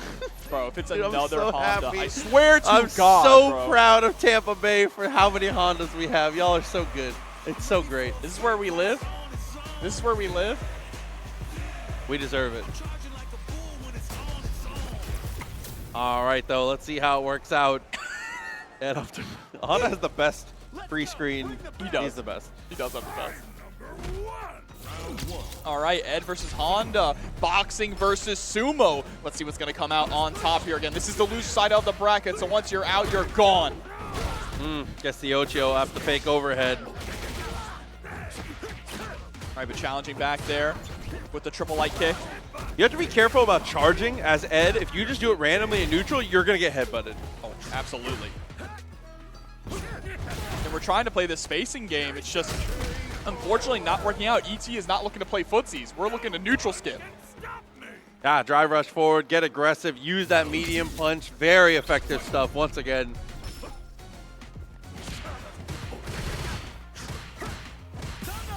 All right, going on in. Yep, strike throw mix coming through. Using the kill rush to create a little bit, to gain some space. Close the gap a little bit. Oh, last second DP as well. Beautiful neutral jump coming out from Aqua. Fakes out the Psycho Flicker with the kill rush to go right on in. I like that idea a lot. Knockdown to the stand medium. Ocho connects again. Okay, ET has Aqua holding up, so now what are we going to do with it? That is a good question. First, though, we're going to be hitting this level 3. Not going to kill, obviously, but again, putting us in a really solid position with the knockdown in the corner. Drive rush on in for a throw. And we're just going to keep throwing until, you know, even if Aqua's going to jump, we're not afraid of it. Aqua's been jumping, but hasn't been getting any really solid punishes with those jumps. Yeah, it hasn't been enough to scare him off of it. Drive rush, though. Pressure. All right, reeling on in. There it is. Yep.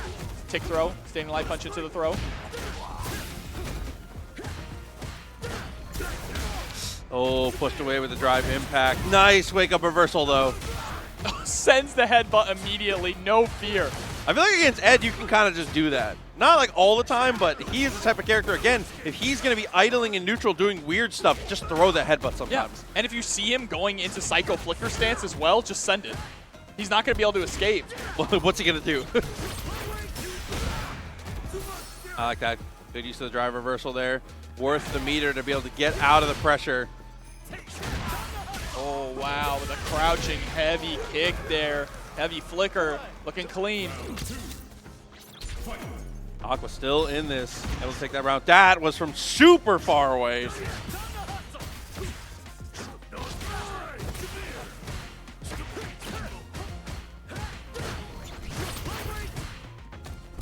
That has so many cool target combos. He does. He does. He's got really cool block strings, too, actually. The way that he keeps the pressure up with the block strings, the gaps that are in it as well, especially when he goes into the flicker. Oh, but it doesn't matter how many cool block strings you have. Honda headbutt continues to do so well. The fireball delayed actually ends up landing on it. And now Slow and Steady wins the race here. Clean jumping, but doesn't get the kill rush confirmed. That is so tragic. That would have been the round there for Aqua as well.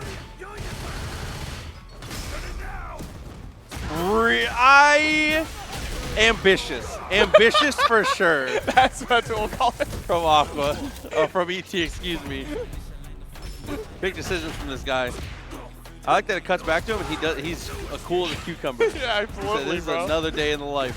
No, I mean, the idea was he thought that Aqua was going to try and challenge, right? So he sends out the level 3. It was a huge call out. You were at the end of your life there, so sending out a gamble like that makes sense. Didn't pay off, but now we have the life lead here going into game number 2. Opportunity punish on the whip, but that's okay. Or game number 3, I should say, excuse me.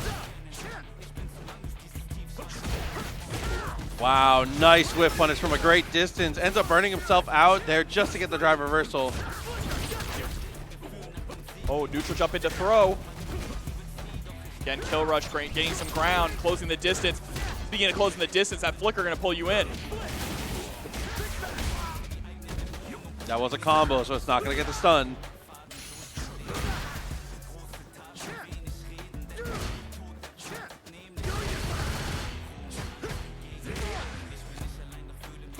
Okay, off the throw, ET goes for the drive rush. Nice block! Way to stop! Oh, gotta watch out. Oh my god, able to get a throw back. Still creating some space.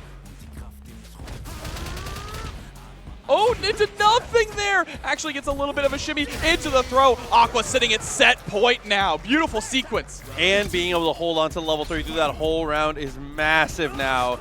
Being able to go for the cash out really whenever you please, especially against ET, who has been really like they were willing to spend that drive gauge.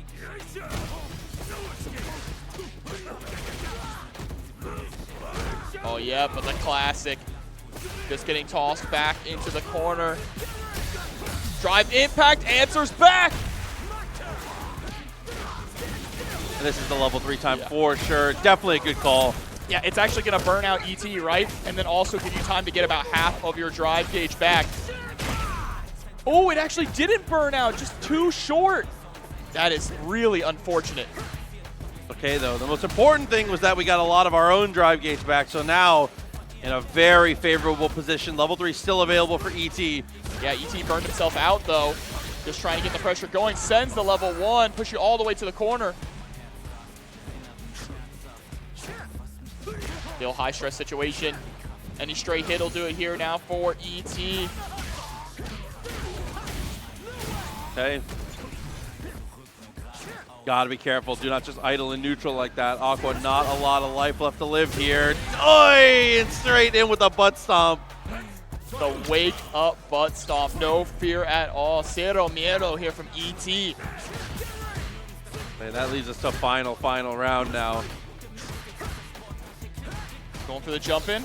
Something we haven't seen a whole lot from Aqua is the jump ins, right? Oi.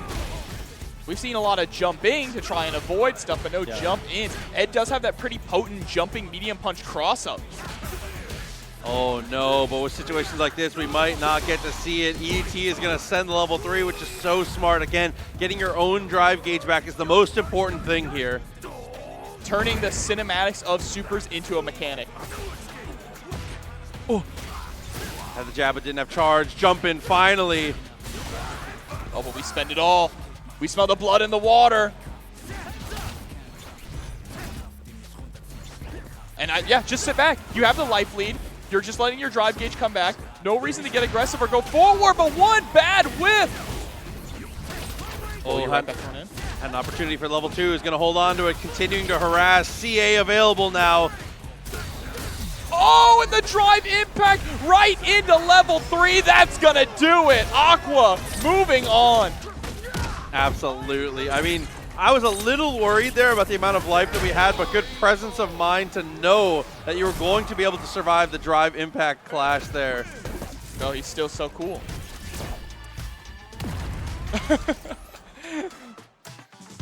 He thought he had one more. He did think he had one more. That's fair enough. They both thought there was one more. Neither of them had any reaction. They did not care at all.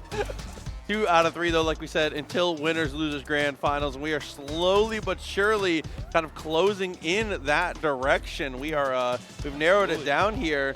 to that top 8. Winner side already complete. Cutting through this losers now, I believe, moving on to losers semis. Yep, and Quarters? it is, one more losers round. It is going to be Mr. Southpaw Flash up against Rec coming up. Okay, so Southpaw Flash, again, we'll see how he does. One of TNS's finest, doing his thing. It is painful for me to commentate his matches because I hate saying nice things about him. Oh, that's crazy, huh? I was going to say it's painful for me to commentate his matches because I feel like I have to be professional and I can't say mean things about him. That's about the same. I'll take that. I'll take that. Oh, man. But again, he's been doing a great job here. And as well as Lucas, shouts to him on production as well. You know, great cam work, Lucas, as always. Of course. The king. The king of the camera work. I would like to formally apologize to Lucas. Earlier today, I told him he was cosplaying as a professional streamer. That's crazy. And that was a not nice thing to say. And I'd like to formally apologize. This is me do that to you. But Southpaw Flash coming out here cosplaying as a commentator, not just a commentator, a player as well, with the TNS drip on the 9-tailed fox. Mitch is watching this one very carefully. Oh, He's invested. Says if you lose, you're fired. If you lose, you're fired vibes for sure. He's got the headset and everything. He's ready. Oh, yeah, I was about to say shouts to Mitch, but he can't even hear us. He's working. He's got gonna polish his head. Hey, let's see it. All right, so facing off against the Cammy here. Interested to see how much matchup experience. Why does Rashid do that? He's super extra. He's a content creator. It's for the stream. It ain't, Welcome it to the ain't stream. a walkout, bro. It's a spin out. Welcome to the stream. All right, here we go. Button check. Oh, no, it's not. Okay, they just wanted to play a little Sam show there right off the bat. Okay, and we DP the first attempt at the drive impact. Strong stuff. All right, trying to go for the cannon strike. Again, spacing that cannon strike to B+ is such a solid, strong tool for Cammy. This character has everything you could possibly want. But we're just getting into the scramble right now. Southpaw Flash comes out on top in the trade sequence. Looks for the jab. That's a really, really nice super. And actually, chat just saw me. Reminded me, by the way. I can see you, by the way, chat. Rec is actually on the modern Cammy. Yeah, modern Cammy come through. I mean, modern Cammy is incredibly strong, right? One of the best modern characters, I think, in the game. Definitely to Giuna, always on the modern Cammy. Definitely in the conversation. She's up there. She's one of the characters that gets to keep most of her most important. Yes. Alter is good, but again, that DP working out wonderfully. Because that's a huge punch. But because we are fighting a modern Cammy, Rec is on modern here, Southpaw Flash has to structure his pressure differently, right? He has to constantly look out for that one-button reversal, which is so strong on defense. Okay, look for the jab. Couple good parries in a row. Yeah, I think that was the empty jump. We were starting to look for the throw there at that point.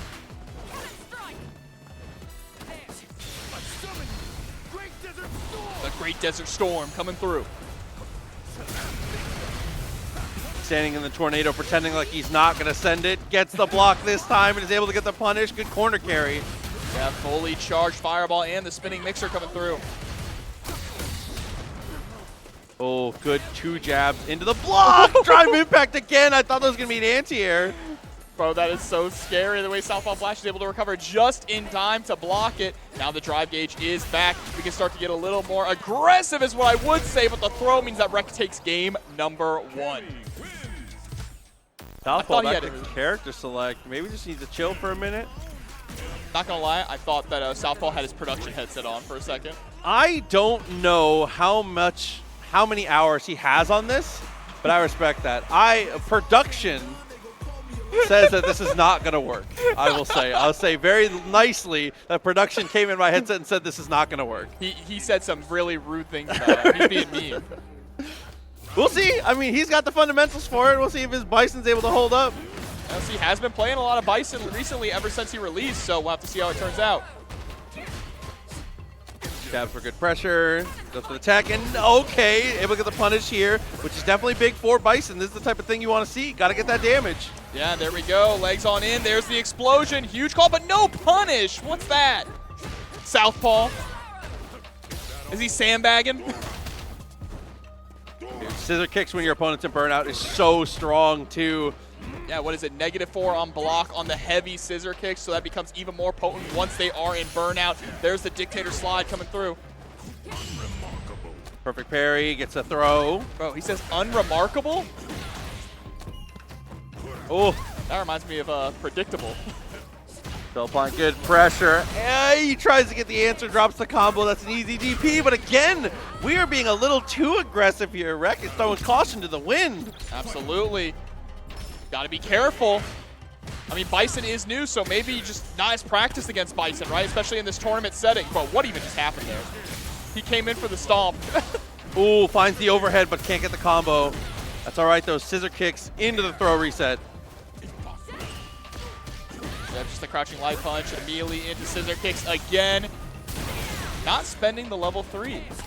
Instead, oh, that's going to whiff for sure. Yeah, we can just stall ourselves in the air. Bro, he runs so fast with that drive run. He is a track star, brother.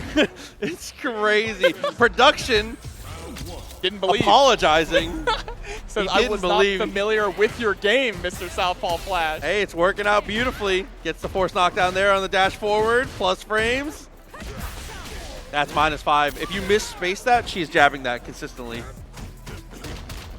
Oh, but here we are in burnout now, which means we can just do these scissor kicks basically for free. Drive impact, gets the stun. Yep, sets up the bomb. Oh, but the throw. Nice response there from Rek, but unfortunately whiff on the drive impact. Block, yep, because of where that dive kick came out. It hits a little too high. He's able to get the pressure afterwards. Devil's reverse. Yeah, what do you think about that, production? He's blocking too. No. Oh, no, he's not. Never mind. He's trash. Anti-airs. Bomb is set. Scissor kicks to answer. Southpaw. All right. You know, I take it back. Not trash. Not too bad. But there we go. Scissor kicks in on again. Now sitting at set point. This Bison pick really turning things around. Oh, wow. The air throw, though. What an answer. Spin knuckle into the DP. All right, blocks this time. Learned his lesson. And I like it, just setting up the bomb. You got to be careful. You get Psycho Crusher after. Okay, though, nice jab. There's like a really distinct sound cue to the explosion, too. You can hear it revving up. Oh, no. And after the next whipped DP, Rek playing it very aggressive on the offense of the Modern, but it doesn't quite work out. What's really interesting about that is with the explosion that he sets on you, there's a really distinct sound cue. You can hear it kind of building up with this like high-pitched noise, and then the explosion happens. Rek was playing with no headset. So might not have been able to hear it as clearly, which is why we got caught trying to jump. Yeah, definitely happens here and there. A little unfortunate, but that's okay. Rek gonna be eliminated. Southpaw Flash. Southpaw, I had no faith in the Bison, but you came through. I respect that. I respect Stay that. alive. I'll have you know, production called you fake. Said you were throwing it. Hey, listen, he does what he has to do. From production to the gameplay, he will find a way. And Southpaw Flash. Hey, man, listen, multi-talented guy, huh? He's like that. He absolutely is, for sure. But that means we get to move on. You good, buddy?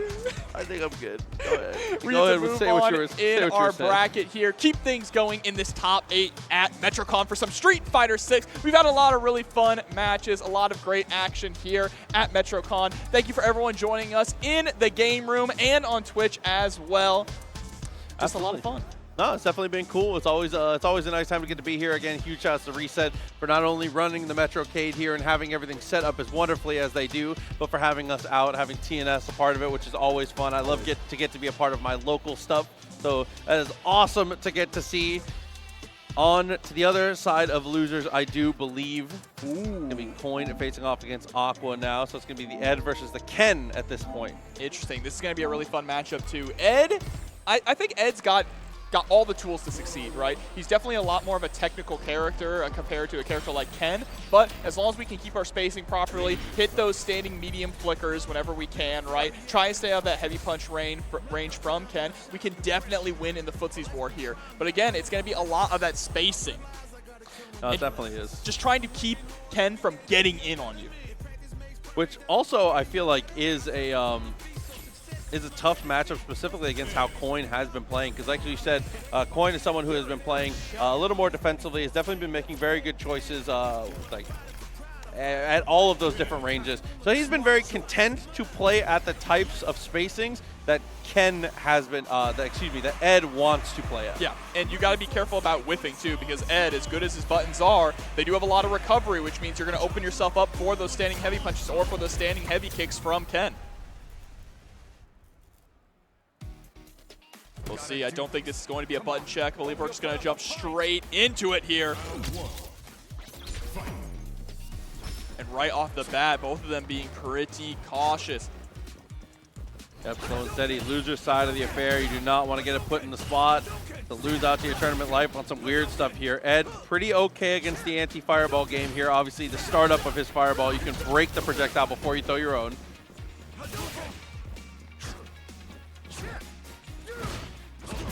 Crouching medium kick. Again, another really solid tool here.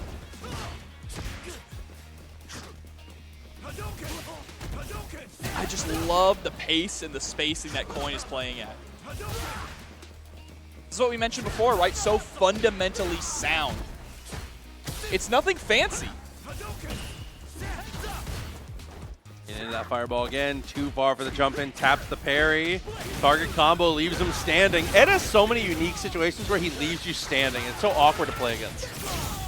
But nice, huge chunk of damage there off the flicker confirmed. Throw you right back into the corner. Cut off any avenue for escape now. Only way out is forward. And forward is exactly where Coin is going, taking round number 1. Okay, so with Akko taking that lead, still has the bar. Looking pretty decent in this spot. Trying to be the aggressor in footsies, which I definitely appreciate. If Ken is not going to do stuff like drive rush at you with jab, drive rush at you with standing heavy punch, you might as well try and take the lead on that, because I feel like Ken is at his best when he's punching first. Yes, for sure. Here we go into the knockdown. Safe jump coming through.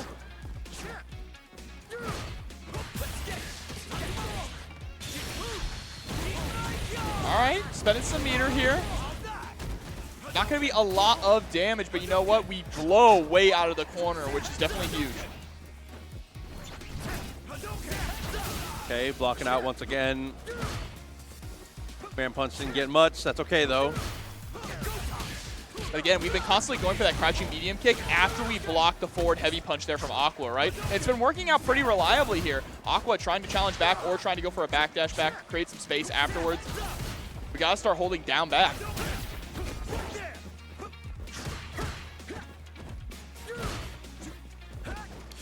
King to harass at good spacings here. Unfortunately, doesn't get the anti-air. Overhead into the jab. That sequence has been happening so often. Aqua with the DP.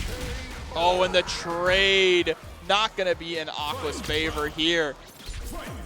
Like, those are like some of the consistent things that have been happening. Coin on the first Jin ride generally doesn't go for any kind of follow-up. Bro, wow! Not the cross-up with the Tatsu. Pull you all the way to the corner and with the throw.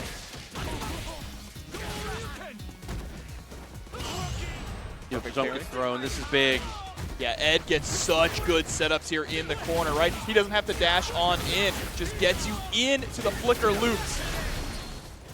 Here we go. String him up. Hit the gym.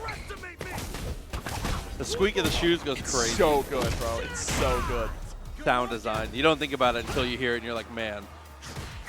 Harassing the lows. Crouching medium kick in response. Okay, this is good. Keep yourself in this. Spending that level 3, trying to get some of that drive gauge back. The only problem now is you don't have meter for if they go for the drive impact. No, you don't. So you see Coin immediately backing off. Says, okay, I have the life lead. I'm so close to getting my drive gauge back. Let's just create some space. Slow things down. Harassing with the fireballs there. And there we go. Fireballs so strong in this game. Yeah, kind of running out of time at that point there. Had used his own OD fireball to try and break through, but Coin with a great reaction leaves it 1-0. Yeah, you would think in a game with perfect parry that fireballs wouldn't be as strong as they are, right? But they've really found that sweet spot.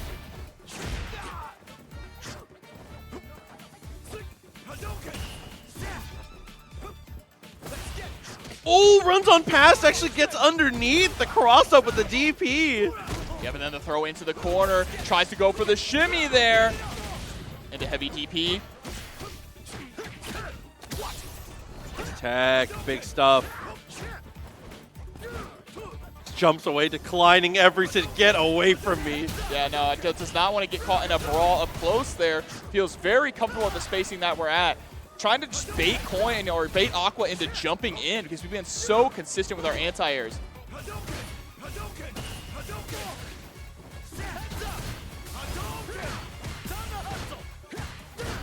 Oh, okay. Good follow through there. Gets the punish and is able to make it count. Coin on the verge now. Low forward has been the money maker here for Coin this entire set.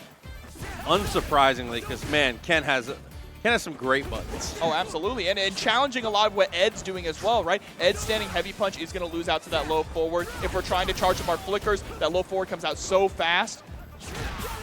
Yeah, especially against a player who's shown you that they're willing to play footsies like that against you. It's so good for just being able to catch people walking.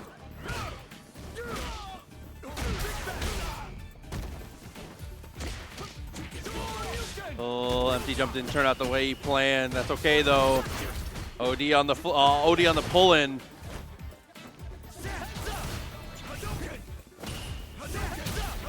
All right, yeah, now challenging with an OD fireball of our own, that anti-fireball fireball that Ed has. Oh, the OD, you get close enough, had an opportunity to try and cash out a little bit. Instead, it's going to be the level 3 response here. Coin in a very strong spot now. Yeah, we have Aqua burnt out close to the corner as well. Oh, in the corner, actually. Drive impact, there's the stun, and Coin should be able to close it out here. DP not enough. Somehow still alive. Goes for the jab on the plus frames there. The Dragon Lash into the buttons. Good showing there. I feel like you're expecting throw in that spot, especially because Coin hasn't peppered in as much. It feels like it's one of those end of set type of scenarios, but works out. Yeah, works out beautifully as well. Going to be staying alive, moving on in the bracket as we get to jump into our next match coming up here again in losers quarters, which is going to be 2EZ versus Southpaw Flash. Oh, and they're playing for top 4 now, I do believe. So I will say for Southpaw, granted, it is a very different experience of Honda. He does have a ton of Honda experience, obviously, living and playing with Mr. Tong Lee himself. With the Honda player in Tampa, right? But I will say, again, Tong plays a very specific style of Honda, so it is like an awkward type of practice to transition into playing against other people, because he has his own style. He plays a very, like, whiff punish heavy, slow-paced Honda, Just right? headbutts. Yeah, headbutts, but a lot of standing heavy punch, too. I mean, last time I played him. How recent was that? No! How recent was that? He just headbutts and butt stomps. So that's why he's upset about the nerf. He prepares you for players that are using those special moves. But we'll see how it goes. Like we said, Southpaw Flash, 2EZ. Honda versus Rashid, the match up to come. See, I guess he just wanted to show me, he said, you think you can play Street Fighter? I'm actually going to play real Street Fighter against you and not just send headbutts. Yes, that's what happened, huh? Oh, dude. Let's see, though. Excited to get to see if Southpaw can continue the momentum or if 2EZ is going to be able to close this one out. Move into that top 4, like we said, closing in towards the end of this bracket. The Bison was nice, but I assume we are coming in with a Rashid to kick things off. For sure, right? it's the Rashid. Absolutely. Maybe if it doesn't work out the way we plan, of course, we know now that we have the Bison on lock, waiting in the rafters like Sting. True. But first, we are going to bring in the Rashid versus the Honda. Loser side of top 8 here. Right off the start, goes straight in, but again, he's ready for that type of situation. Gets the juggle and tries to go in for the low, but good parries in response. Yeah, not bad at all. Here we go, headbutts coming through in spades.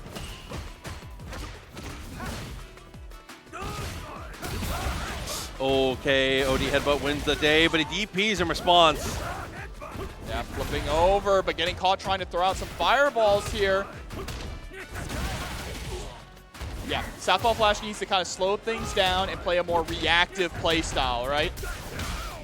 Oh, had an opportunity for the anti-air there again, but wasn't quite sure of it. Drops the combo, though. Southpaw's in this. Absolutely in this. Breaks the armor, too. Spinning Mixer come through with the OD. Takes the round off of that one drop confirmed there from EZ. Clutched up with a jab into the DP. Strong stuff. Too easy. That's such an unfortunate dropped combo. Closes the distance, though. Already has him to the corner, but the back throw now. Here we go. Great Mr. Storm coming through now.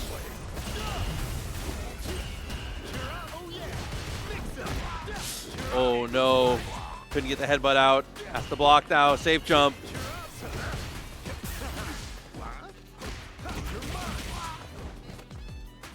I like the neutral jump there, right? Southpaw was expecting a reversal headbutt in that situation, so just went for the neutral jump. Got the juggle twice in a row. Ochio for the follow-through. Not very much life left. Ends up getting the parry, but plus on the situation. Again, parry comes through. Not a perfect parry, though. And the throw means that 2EZ is going to close out the round. Yeah, the walk forward, very brave. I like that a lot.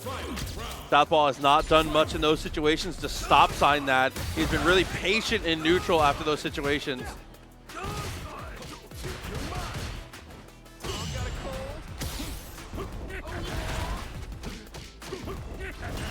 Again, just kind of getting overwhelmed by these butt slams, Proxy. We saw a couple answers, but we haven't been really replicating them. He has level 2 now, though. Got to decide on how you're going to get it activated. How are you going to be able to get back in there? Drive Rush is answered right away with the OD headbutt. Yeah, and you got to respect the OD headbutt. We really haven't been. If the headbutt gets blocked, odds are we're going to send the OD headbutt as long as we have a lot of drive gauge remaining. Oh, had another opportunity to send level 2. Maybe the CA just going to hold on to it. Oh, but butt slam into the crouching light punch confirmed. Yeah, we're going to Bison. That's how you feel? Aki would also be good. Okay. Aki was one of his early characters. He played a ton of Aki. I'm surprised to not see him try and go there instead of the Bison, but he's going to go back to the Rashid. Yeah, I just thought about it for a second there. Maybe trying to cool 2EZ off a little bit as well by going back to character select. Understandable. Totally yeah, of course. But we're going to stick it out.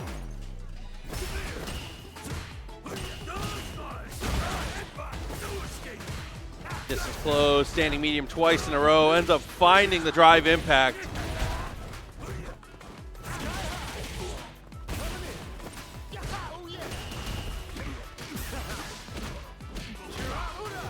Okay, after the juggle, where does this leave us? Goes for the low. That's such a Shune mix-up. It really is. Ooh, standing medium though. In burnout, doesn't matter. Nice anti-air. Yeah, we need to see more of those heavy spinning mixers there. Oh, all that juggled. Still in burnout though. Standing heavy kick. What do we follow with? The jump in. All right. Golf clap there for Southpaw. Able to take a round. Oh no, but allowing him to get away with the Sumo Spirit for free. Sunny D on deck. Here comes the stomp.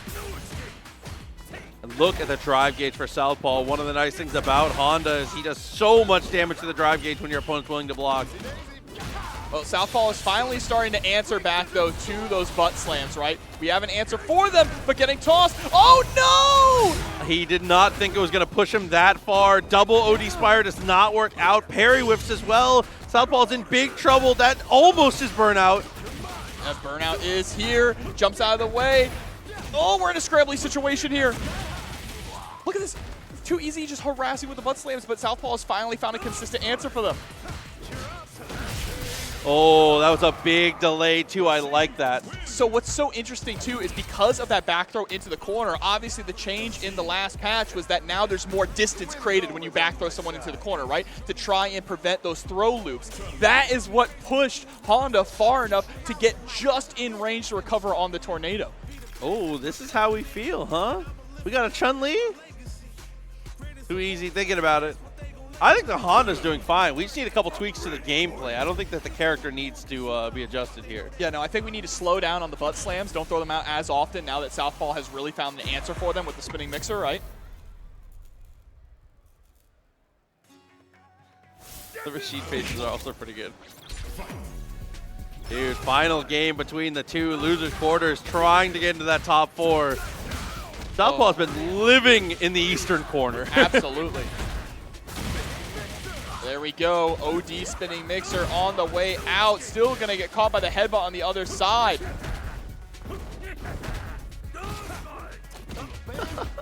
Double butt stomps don't quite work out. Headbutt whiffs as well, but that's okay. Southpaw, again, good spot. Look, Southpaw, if you lose this, Tong's going to be upset.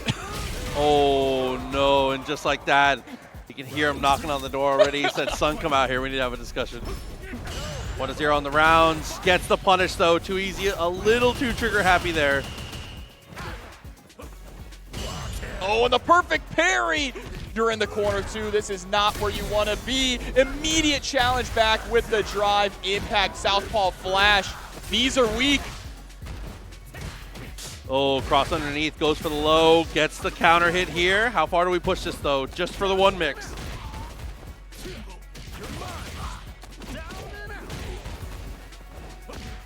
Oh, but the jump out there into the back throw.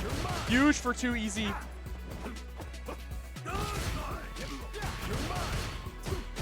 Again, down to the wire. That could have been it. That absolutely could have been it. Gets the jump back, though. Southpaw level 2. I mean, it makes sense. You got to throw out the level 2 somehow.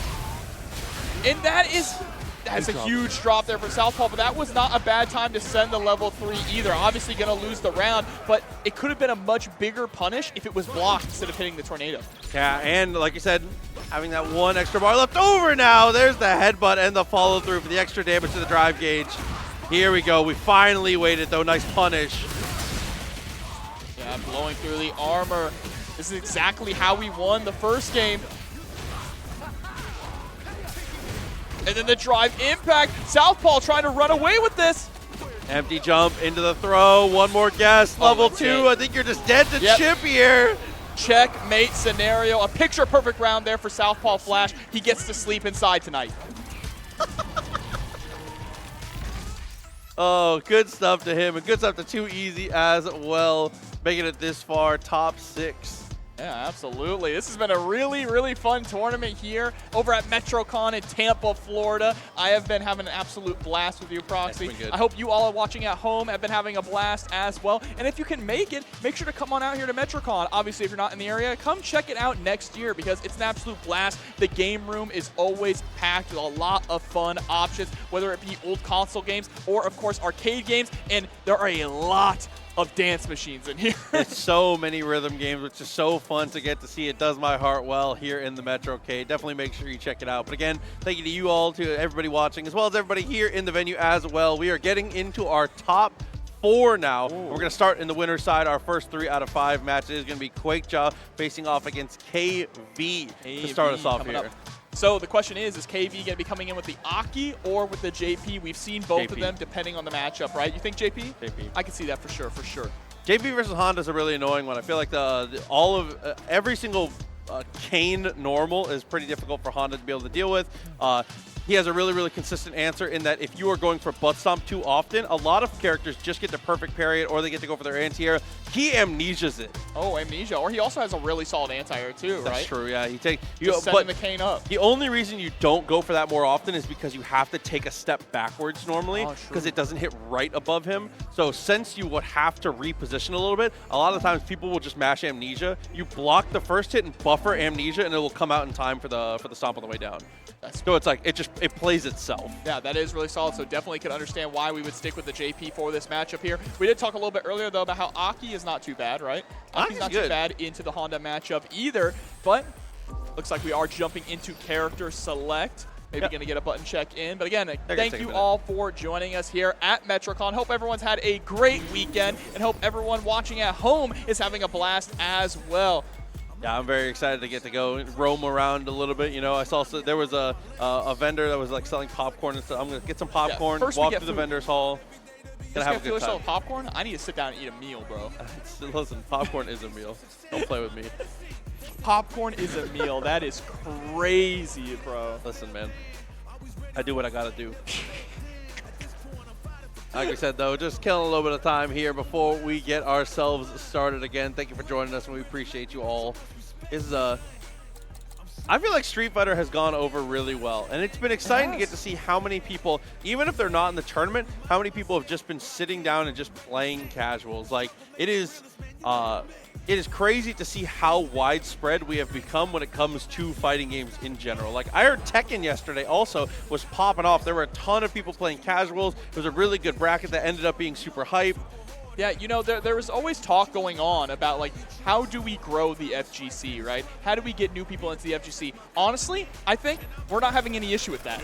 No issue at all. EVO having the most entrants it's ever had in the history of the tournament. You go anywhere and people know Street Fighter, they play Street Fighter, they play Tekken. Even at this point, so many people know Guilty Gear, right?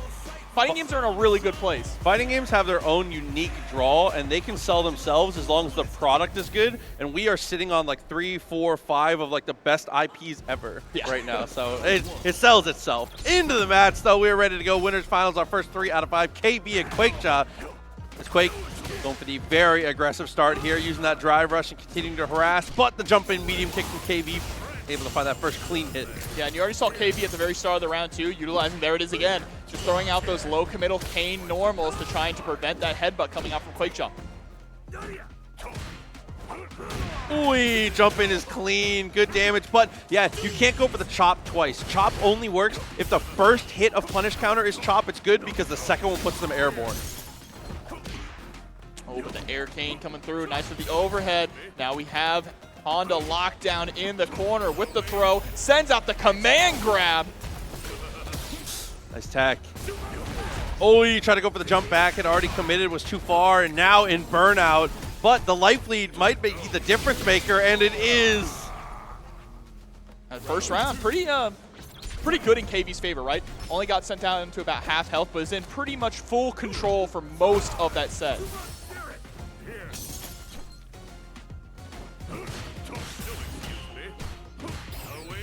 Oh. Command grab, testing the reactions of QuakeJa here. That's 2 command grabs that have landed in a row. That's one of the most important things for having headphones is because the audio is extremely different between the different goes. It is.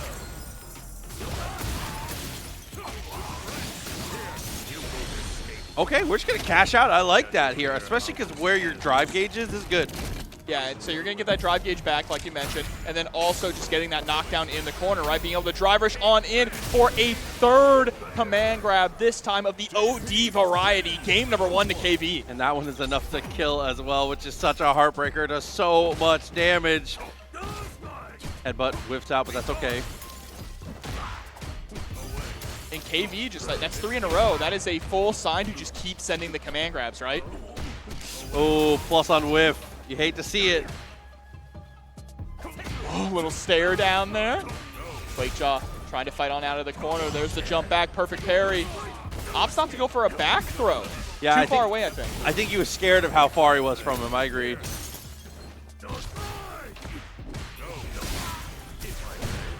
Did he need a normal dash drive impact? I respect that. Yeah, I respect the level 1 here to get the kill also. Hit him with the cross slash. Normal dash command, normal dash drive impact. Closes the distance with the drive rush, tries to get there with crouch medium, couldn't quite find it. And we burn ourselves out immediately early on here in the set. That is how confident KV feels about this round. Yeah, I mean, if you're able to secure yourself this kind of life lead, but good damage to come through for QuakeJa. Oh, it's cute. Oh, but it doesn't connect. That is really unfortunate there. Just spending the 1 bar for nothing. But it's okay. We do have KV in the corner here now, able to score a nice throw. Oh, and the shimmy too, blowing up the amnesia attempt. Boy, in the end, the bear hug is enough. Does manage to find the throw. QuakeJa still in this around a piece.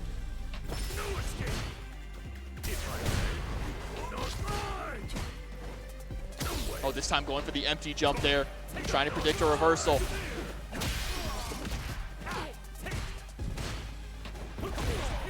Yeah, you cannot neutral jump in the corner against Honda like that. Butt slam is just too strong. Dude, butt slam, headbutt, standing heavy punch. He's so good at beating neutral jump. Right, right now so good at just keeping the pressure going, trying to challenge back. There's the headbutt. Quakejaw with still so much health to play around with. Scores the throw. One more touch, one more confirm is all we need. Oh, so surprised to not see the drive rush there. That's okay. KV ends up trying to press there. Maybe went for the super. Quakejaw just hits him with the headbutt. Yeah, so it's going to tie things up now. 1-1. Remember, this is 3 out of 5 winners finals.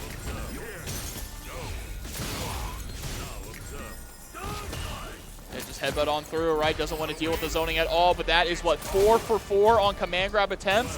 KV, I think you just need to keep throwing them out until Quakejaw shows they have an answer. Might as well, especially at ranges like that, but the chop is getting the punch this time. See, when the chop is the starter, you can go for second chop.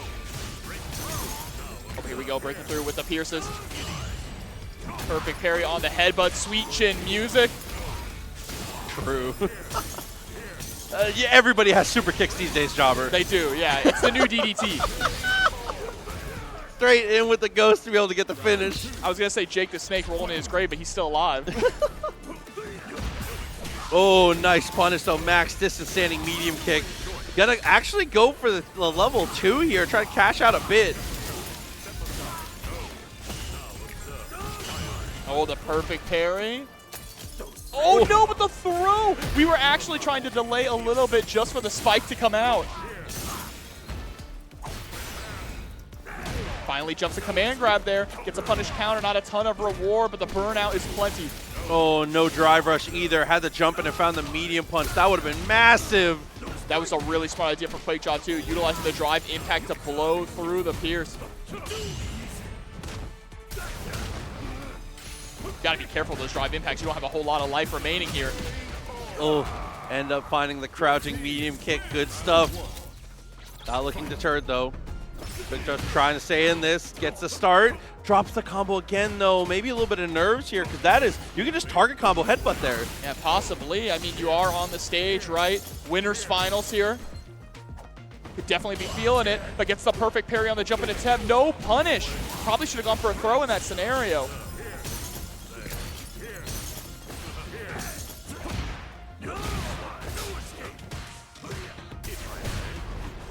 Waiting for the DI there. We got to get a reaction of some kind when it comes to that. You cannot just let those rock. Oh, and again with the neutral jump. The reset into the OD command grab. Tried to go for OD amnesia, but put ourselves into burnout. This is actually huge now for Quakejaw with the positioning we're in. But wakes up with the level 1 to blow up the command grab attempt. KV sitting at set point. Definitely respect it there. If he's going to give you the room to be able to go for it, spend that super. Stand medium, not quite there. Goes for the target combo this time. Keeps it simple.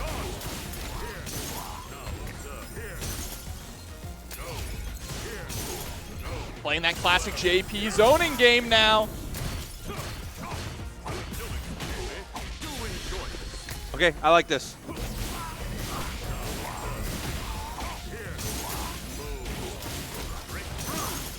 Wow, spending a ton there. Sets up the departure, goes for the jump in. Didn't have charge for the anti-air.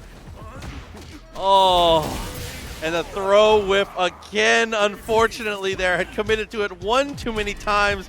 Quick to whip it on that one, but KV is going to punch a ticket to grand finals. Yeah, and again, we mentioned before when we first saw KV on stream that for a lot of us here, he was the favorite to win this, right? So making it to Grand Finals winner's side, definitely living up to that seeding and living up to those expectations. But he hasn't won yet, and it is not over till it's over. We have to find out eventually who is going to face him coming through the loser side of the bracket here. Yeah, I think KV has done well at a couple of tournaments. I think he got a top 32 CEO this year, crazy. Which is a really, really good performance. I know he placed as top 64, top 32, did really well. Either way, that's crazy because CEO this year was a esports World Cup qualifier, so we had an insane level of talent out there at CEO. A lot of people. So many people from all over the world. I mean, even Daigo was there. That was crazy.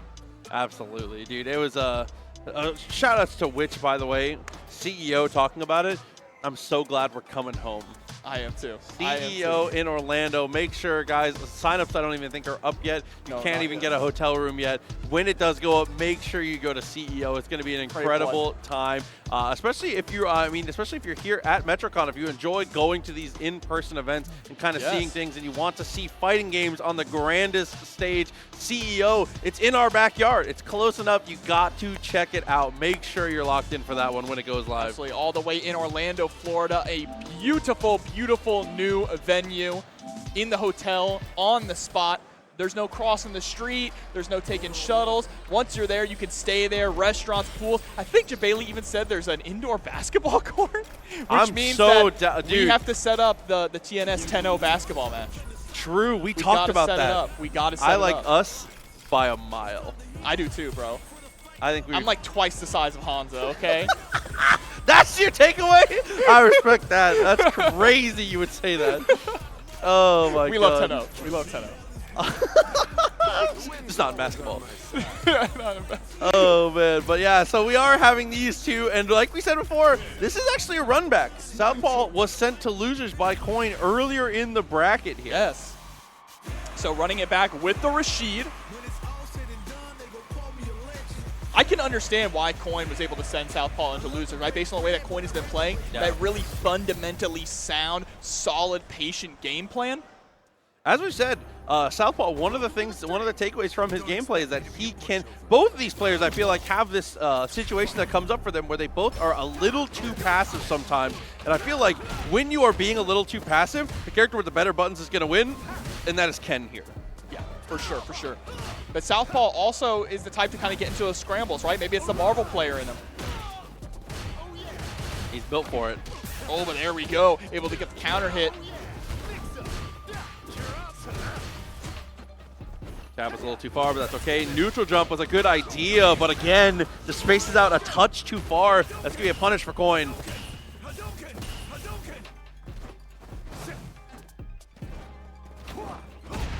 Oh, crouching medium kick. It was a punish counter, but instead we just going for the throw. Didn't really believe in the confirm.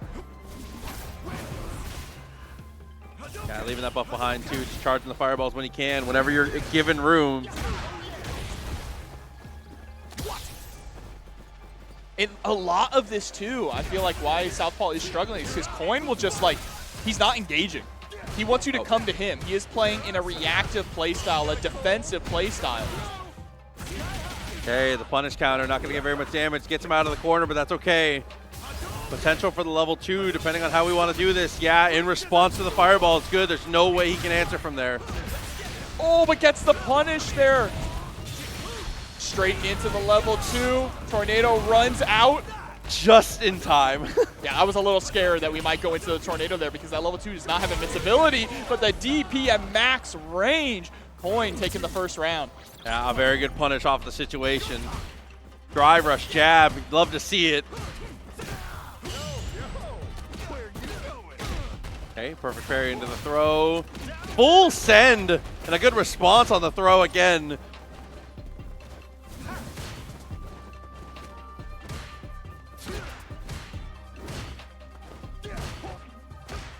Oh, putting yourself into the corner. That is unfortunate. And then the OD reversal gets blocked. TP for the punish, ends up finding the jab. Southpaw trying to do something on defense. Wakes up with a jab of his own, though. Oh, you got the infinite now. Starting to run those mixers. I like it. Flip it to the other side. We got to be careful with these big flips that we're doing, too. Coin's going to start kind of catching them with the crouching medium kick if we're not careful. Rio charging up Tornado. Following through behind with the run. Again, reacting to the fireball. Making sure we're in a position where our opponent can't do anything about it. Gets the throw. Here we go. Yeah, tries to go for the low option, and Coin is able to find the gap. Presses back. Level 2 closes out game number 1. While Coin is extremely defensive in neutral, they are not afraid to press on defense, and I respect that. They are pressing in all the right places. That's the thing. Yeah, they're so passive, but they know exactly what they're looking for, right? Going back to character select. Yo, pick Bison, you won't. Sticking with it. The streamer himself. Yeah. Yeah.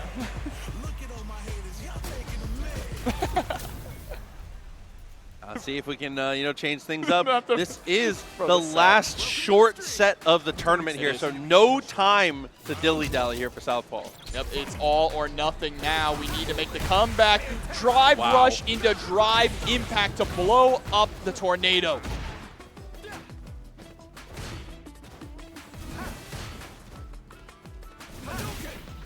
And Southpaw needs to figure out a way out of this situation. You don't have a lot of room to back up. Corner is right there. Continuing to do a great job of throwing these fireballs at the right angle. Coin is just a brick wall. Holds back. Every time that situation comes up, just holds back so the throw is not an option. Gets the throw again. And harassing with that standing heavy punch. We saw a lot of that earlier on in the tournament.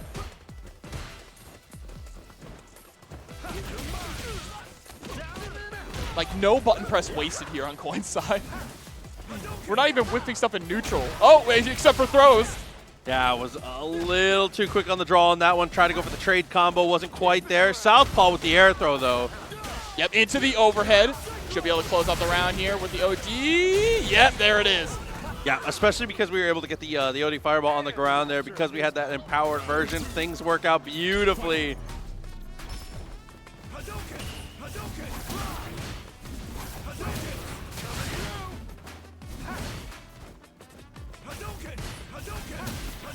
All right, again, now it's just a fireball war. Slowly but surely, Southpaw trying to close the gap with those parries. Wow, what a whiff punish. Okay. I respect it. I respect just sending the level 3 here. It's going to build up time for you to get your drive gauge back, right? That's the main part here. Not a ton of damage, but still, now you have more of that green stuff to work with. Point gets at the block, ends up going for the jab. Counter hit on the overhead, sends the level 3. WDP there right at the end. Challenging with wake up, crouching light punches. Great mash there from Southpaw.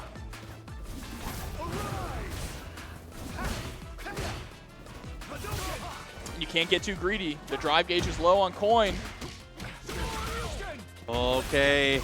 Drive Russian actually checks it with a jab here. Spends a meter of his own afterwards, but doesn't find anything for it.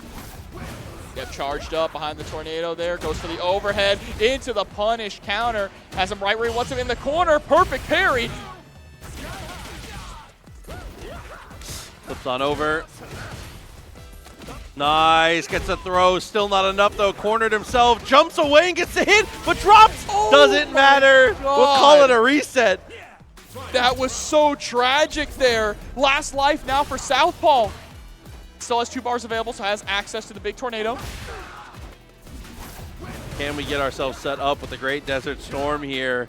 Applied some amount of pressure, but that's an easy punish there. Execution error, it seems, for Southpaw. And here we go. Trying to fake out the wall jump, right? There it is. Finally comes out. Oh, nearly chased down with the standing heavy punch. Oh, but corner to corner with the Tatsu, obviously. Oh, throw, but no level 2. Wants to hold on to it still. Plenty of time for the jump over. Like we said, has that level 2, but finding a way to spend it has seemed tough for Southpaw. Doesn't want to just throw it out. Coin plays Ken like you would imagine Ryu players will play Ryu, and that's gonna be it. Level 2, hitting with the 3rd strike. Dude, good stuff to Coin. Moving on forward, going to be locked into this one. Moving on to the next 3 out of 5 set here in the loser's side of the affair. Southpaw, I feel like he was being a little stingy with his bar. I think so, too. I think one thing that I worry about when I watch a lot of players play this game, and I think it's important to remember, is that it's okay to spend meter in ways that is not like the most optimal way possible, right? Yeah. I feel like people often too long will it's like when you're playing Overwatch, and you have that teammate who's holding their ult nonstop, just looking for like the crazy 5-man. It's like, dude, if we get 2, it's good enough, right? Yeah. It's that mindset, but the fighting game version. I completely hear you for sure. Like in that situation where we got that throw, right? Yep, I was 100%. almost expecting level 2 to come out. We were sitting on 3 bars, 100%. send out the level 2. That's going to put you in a situation where you can put him into a mix, right? Force him into that block, Yep. but we didn't see it. And it ended up coming back to haunt us, unfortunately. Dying with that meter is, you hate to see that. Absolutely. Like I said, a little unfortunate, but that's okay. Moving on to the losers side of the affair, losers finals, that is. And we're going to be 3 out of 5 the rest of the way. Coin is going to be matching up against Quakejaw now. All right, it's going to see who's going to be going up to face KV in grand finals. Like you said, Proxy, 3 out of 5 the entire way through. Thank you for everyone who has hung out with us on this Sunday. I believe TNS number 2 is going to be running some Guilty Gear Xrd Rev 2 today as well. So I think that's correct. It feels weird to have Rev 2 on the channel and you not there. I know. I wanted to come out, support the locals here in Tampa. You know what I mean? Drive on down, spend some time at MetroCon. It's always a great time. Get a quick walk around. But the fist bump has happened, and it's about time to go here. We'll see how the Honda's able to do it. It's been, what do you have, 3, 4 Hondas in this bracket? A lot of Hondas. Too many, if you ask me. Hey, listen, Tampa Bay is built for one thing, baby. The Built for sumo. The sumo spirit is strong in the Bay Area. Let's see it, though. Once again, Coin coming up, gonna face off against Quakejaw. I feel like Quakejaw's play style is gonna match up really well against Coin. Oh, for sure, yeah. Quakejaw with a much more aggressive play style here. Really gonna test the defense of Coin. Oh, or not. Dash up, back throws, good.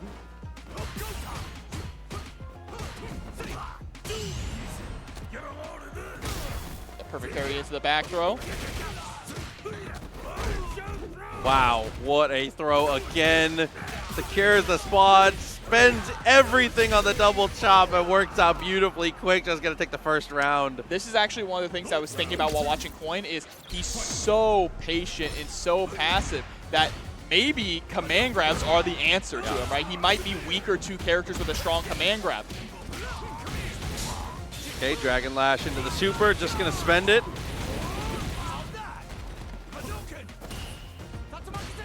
That's a huge punish. Just gonna go for the throw though, wants a positioning. Oh, but big trade. Immediately goes for the headbutt, no escape. Okay, Alex. Ooh! The Ocho.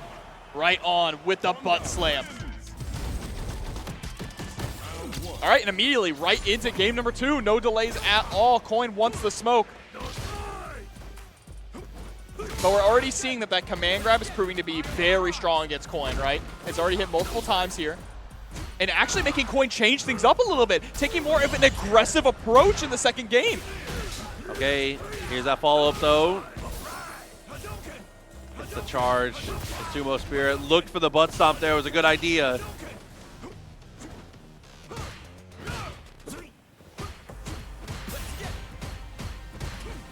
All right, overhead is going to be blocked, immediately challenging right back. Oh, jumping doesn't quite find its mark. That's okay in the step back to be able to get the punish counter. Tatsu to the wall. That was kind of nasty there. Neutral jump, but no punish on it. Still able to score the throw. Coin has been watching the footage because that has been the weakness of Quakejaw. Quakejaw goes for techs too often on defense. Absolutely. Got to be a little more steadfast, and it's okay to take the throw sometimes. Oh, but too far away, trying to go for the throw in that scenario. And now in a burnout position, but I'd say we're not in danger quite yet. There's the back throw. Just needs to find that one touch. Level 2 is available, but you want to get out of this without spinning bar. If you can, Butt Stomp does not make it far enough. Tried to jump scare him, but it was just a little too far.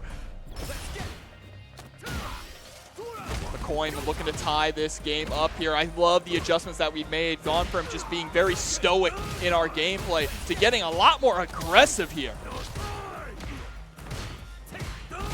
Okay, ends up getting him burnt out, spends the drive impact too far again on the Butt Stomp. Chasing him down with the butt stomp, but we are able to get the wake up back throw into the standing heavy punch. Man, that reaches far.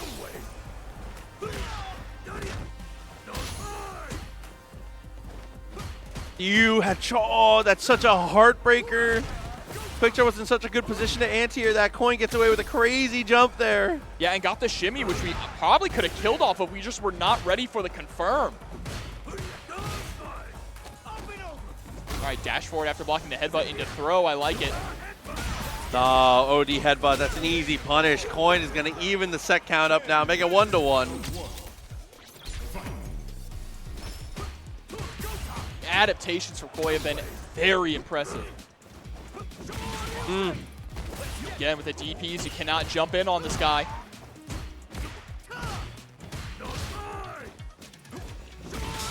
Oh, dude, and again, no bird watching consistently. And it's because he's mixing up a lot between the backdash into fireball and backdash into standing light punch, right? So you see the twitch and you think it's the fireball that's going to come out, so you jump preemptively. Nice, gets the stun, should be able to secure this one. No, but misses the drive rush, but it doesn't matter, drive impact for the response. Yeah, we're getting a lot of that too, some drop opportunities, but still being able to close out the round here because they're in such a strong position.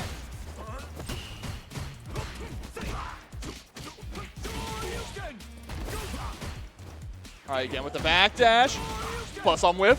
Plus on whiff. DP, very nice. If they do target combo into Jinrai, it's always empty. It has been no follow-up almost every single time because they are scouting for that throw attempt or the parry attempt. I don't think I've seen Coin actually do. I think we saw one follow-up at Jinrai and it was one overhead and that was about it. And it was when the opponent was in burnout. Super's gonna whip though. There's gonna be a punish. CA is available. How far do you want to push this though? We opt not to go for it. It would have actually put. Oh no, excuse me. Looking at the wrong drive gauge there. Okay, couldn't go for the anti-air with OD headbutt. Yeah, we're close to burnout, though. Still, okay, I respect holding on to your meter, right? That was a situation where you're not quite sure if you're going to be able to make the comeback. You can't put Coin into burnout with a super, so hold on to it for the next round. DP, as always.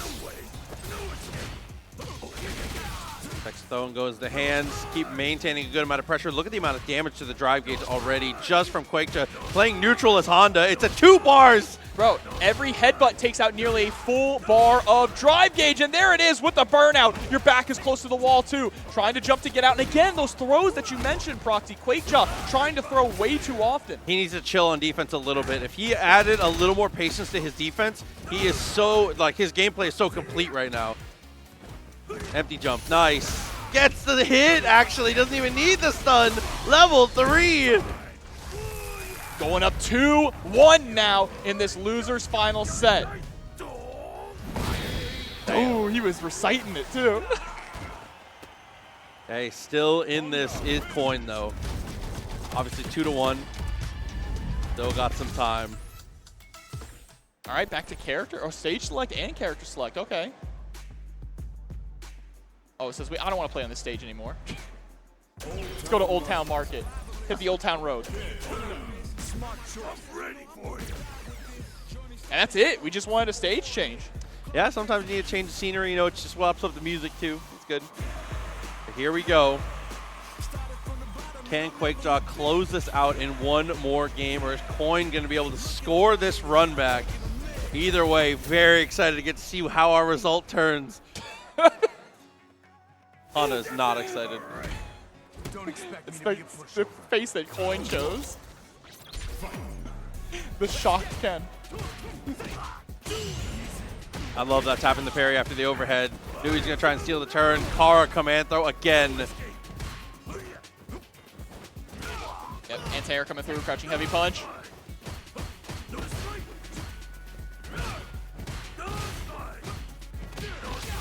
Ooh, we tried to throw out that standing heavy punch, or standing heavy kick, excuse me, again. This time getting stuffed early.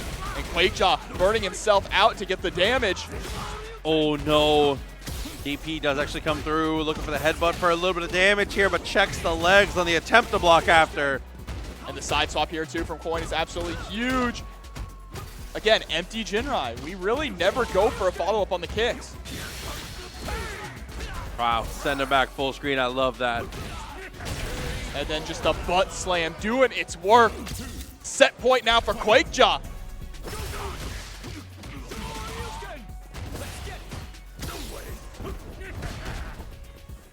Oh, okay.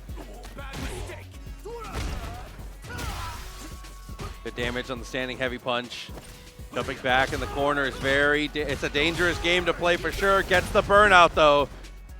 Yeah, you can see the way that Quakejaw plays is so difficult for Coin to deal with in a lot of scenarios. He's just taking away that drive gauge because Coin is being so patient, so passive, and willing to block so often.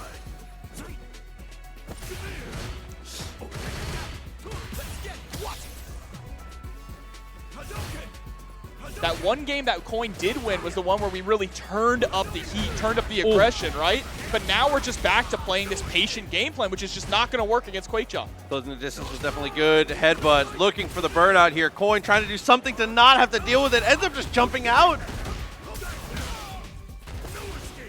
Hey, the best defense is a good offense. It might be time to turn up the pressure. Sends out the level 3. You're dead. You die from that 100%. The CA, sit down and shut up. And that's what we like to see. Coin needs to get a little bit more aggressive. That's how they won that one game. And right off the bat, drive rush on in. There you go, Tatsu into the DP, strong stuff.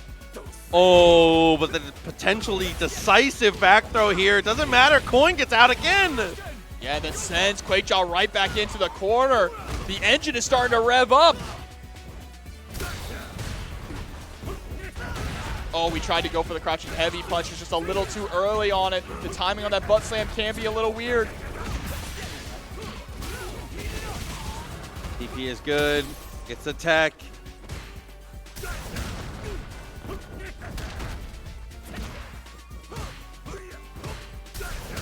He sends it again! Again for a third time, another drive impact. But now you have to be careful about setting it. Ooh, challenging. Predicted that Quakejaw was going to press there after block, so sent the ODDP. That was way more than I was expecting from him. That's going to take us to a final game here. Walks up for the throw after he attempted the headbutt there. Plus frames into the jab. Ken gets the better of it. Yeah, once again, cornered here, trying to press their way out.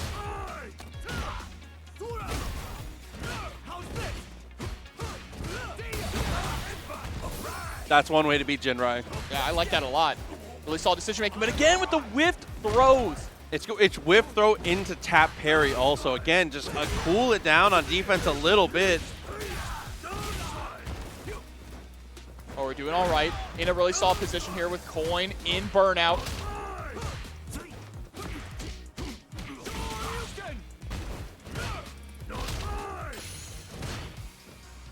Just like this, just taking these steps backwards, is willing to give up this space a little bit. Missing out on the combo is Coin, but is going to burn themselves out to get us to the corner. All right, butt slam again just to escape.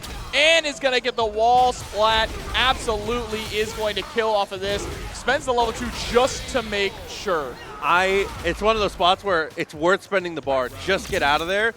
You could have killed with no meter there. Yeah, you had the right routing for sure. Or even just with one bar, right? That's okay though. Like you said, I'd rather you spend the round. I'd rather you spend the meter and get the round. Yeah, for sure, for sure. All right, but again, Coin is like starting every single round in burnout. Cross up there, nice.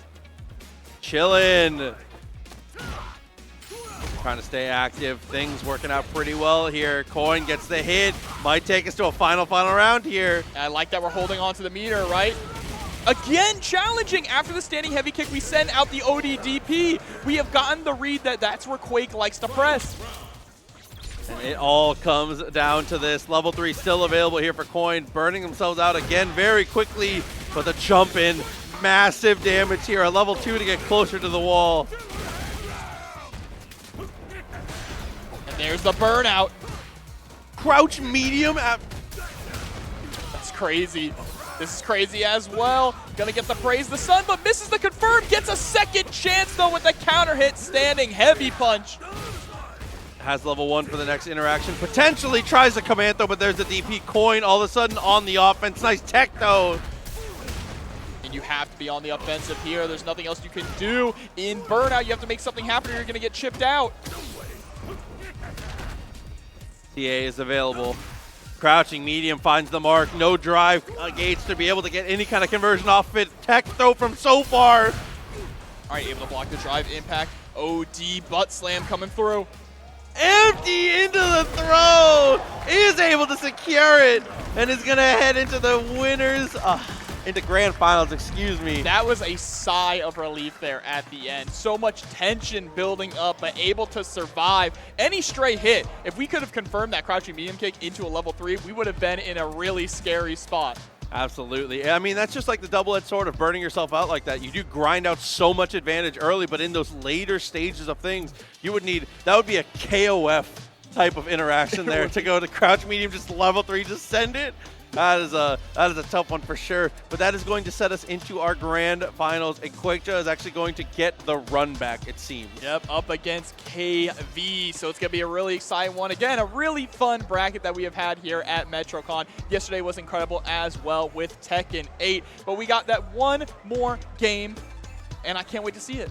Absolutely. One more set, potentially 2, and then I believe that will be the end here for Street Fighter, getting closer and closer to our finish. And huge shouts to everybody who made it into the top 8, as well as everybody who is here watching live in person at the METROCADE. We appreciate you all very, very much. Thank you for joining us. And like we said before, we cannot sing the praises enough. If you are watching live on Twitch, Absolutely. make sure you make your way to MetroCon next year. If you can't make it today, it is well worth your time, an incredible experience, and definitely something you will not regret. The METROCADE and MetroCon itself are an incredible time. Bro, I've been enjoying just sitting here, looking out at the crowd, seeing everyone in the game room and seeing all the different cosplays. I see someone with a Poon Poon plush.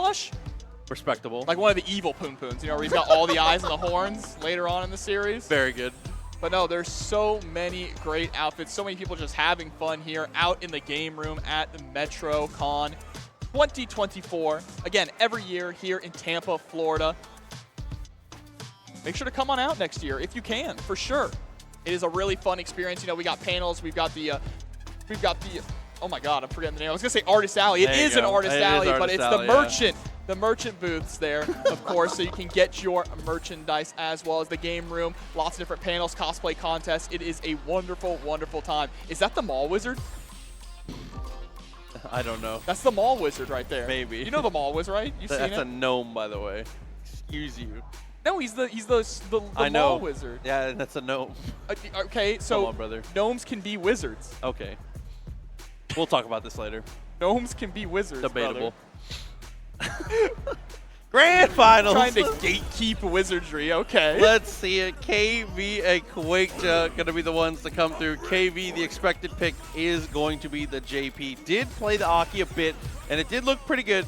But I personally favor the JP personally. Yeah, JP is definitely going to be the play here, I believe, for sure. That's what you won in the first place with, right? So try and close it out, but Chad, no. I know gnomes can be wizards. Stop. Yeah, please tell him. Please tell him. Chad. But here we go. So it's going to be Aki coming through, actually, Okay. to kick things off. We'll see if that ends up being the correct choice here. I think that they're both good matchups. So either way. Yeah, for sure. Toss the salt. Ready to get started. And right off, you can see being pretty aggressive with the fireball game here. Finds the crouching medium kick a little too far. Didn't want to commit to the drive rush. Tough spot. Yeah, sliding right underneath the butt slam as well. Oh, Chio, okay. Very good. Distance closed. Standing heavy kick, actually. Barely hits at the tip. We're going to get the punish counter on the throw, taking out a nice chunk of that drive gauge.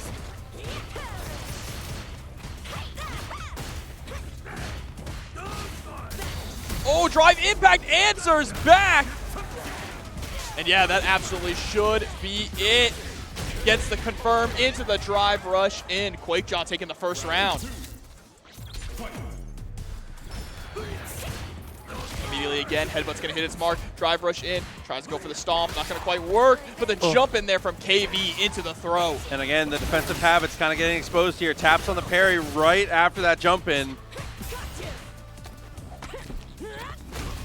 Oh, trouble continuing to brew here. Half the life off the table. Takes a step out of the way. That was tricky to deal with. KV has to have been watching, right, to realize, again, there, Quakejaw loves to throw on defense, so we need to throw out more shimmies, right, to get those punishes.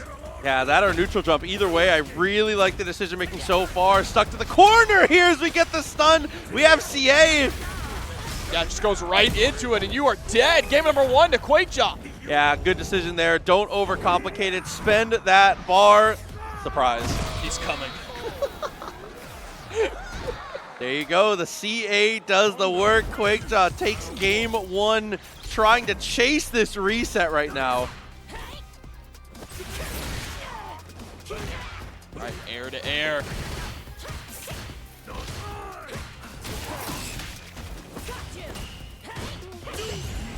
Ooh, the perfect parry. Whoa, Yup. what a trade. Oh, and is able to find the Ochio afterwards. Very good. And the anti-air standing heavy punch. Again, it's the drive impact. Quakejaw just on a roll with this momentum right now, Proxy. That is so plus. That was a crazy press from KV. Level 1 doesn't quite get the kill. That's okay though. Slithers out of the corner. Oh no, I was gonna say this is a big comeback to make, but it's not gonna happen there. The crouching light punch punish, putting Quakejaw in a good position. If this resets, we definitely go back to JP, right? Oh yeah, for sure. I think we go back to JP before the reset. Standing heavy kick, but goes for the normal cruel fate. Doesn't quite work out. Even Giles in. All right, KV trying to play that footsies game, but again, we cannot take to the skies. The anti-air game from Quakejaw, whether it's with the butt slam or the standing heavy punch, has been so strong. Oh, headbutt ends up whiffing, gets the stun, is going to build the level 3 here, and sets up the poison. Very smart. Are we going to spend it? There it is. We shall increase the dosage to a fatal degree. Not quite enough, but a terrible spot here. And the neutral jump, that's what we need to see more of, right? Shimmies and neutral jumps to call out Quakejaw's defensive habits. Yeah, until he stops. Might as well. Because he's just getting away with it. See, you're not going to be able to go for a throw on him. He's so ready with the tick throw, or the tech throws. Oh, finds a command throw, though. Really good damage off of that.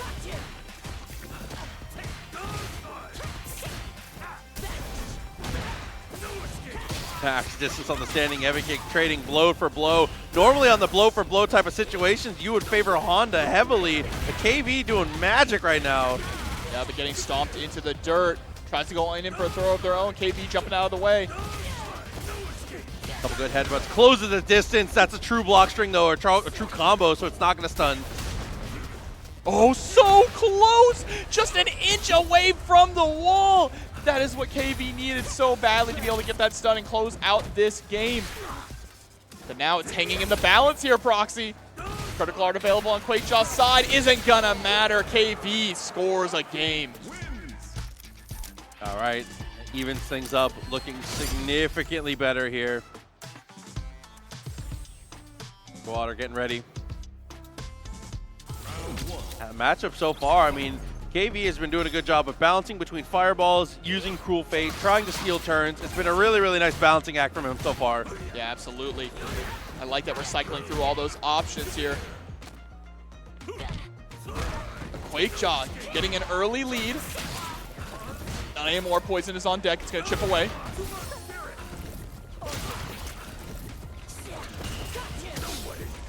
There we go. Tech working out this time. Perfect parry, though. Yep, this is what we want. Oh, and I love it using the EX slide with the orb covering you, but the drive impact is going to stop you short in your tracks. Level 2, we want the kill here, but I don't think it's Not going quite. to. Burn out those big. That should be enough. Yeah, KV tries to take some kind of defensive posture there to get away, but can't quite escape the speeding bullet.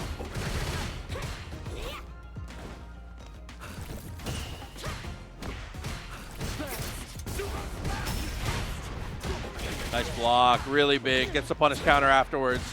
All right, jump to the other side. Able to score the throw on the parry attempt there.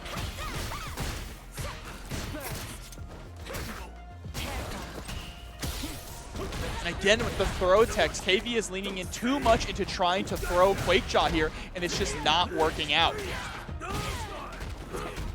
Ooh. Whip down that. That's interesting. I thought he was trying to commit to the overhead here. Slithers on out, but waits for it with the throw. And Quakejaw now up 2-1 here. Immediate rematch. KV wants the smoke. Believes in the Aki here, but Quakejaw is one game away from resetting the bracket.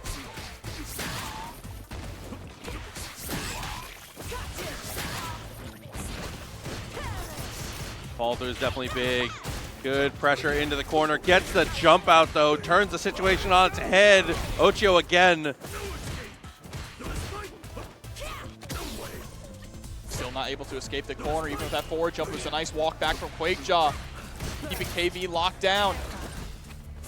Oh no, but we tried to go for a parry there. On the counter hit. Gets the punish counter though, actually.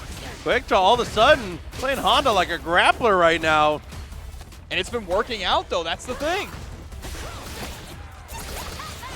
And there we go, finally able to close around. I mean, by the skin of his teeth, that was scary there for KV. Cannot allow Quakejaw to gain more momentum like that and score all those throws that we've been seeing. Oh my God, what a clean jump in though. Nice, good reaction, not falling for the drive impact. Both of them have been doing a great job of answering that. Absolutely. All right, chasing up to the skies. Sending out again, utilizing the fireball there to cover your slide approach into the command grab.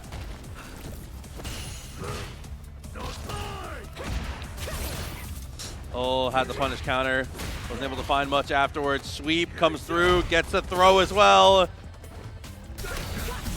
Oh, yep, canceling the drive rush into drive impact, the classic. Send the level 3 KV. Gonna tie it up 2-2 in grand finals.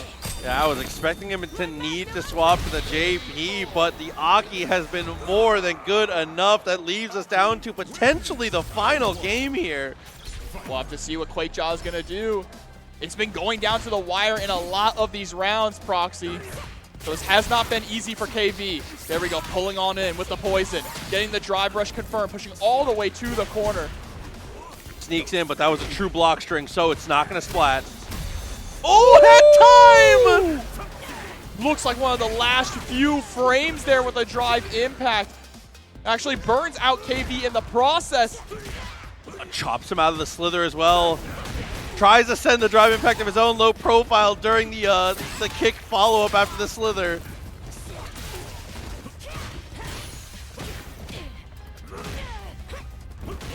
Oh, and Butt Stomp comes through. Reset point for Quakejaw. Getting hyper-aggressive right off the bat there with the drive rush on in. KV answers with one of his own, but is clipped out of the skies by the standing heavy punch. Chop is definitely big. Jumping comes again, nice tech. Ooh! See that very often. Ends up working out. Slithers on through. Try to do the same thing as before. Not gonna matter. Punish potential.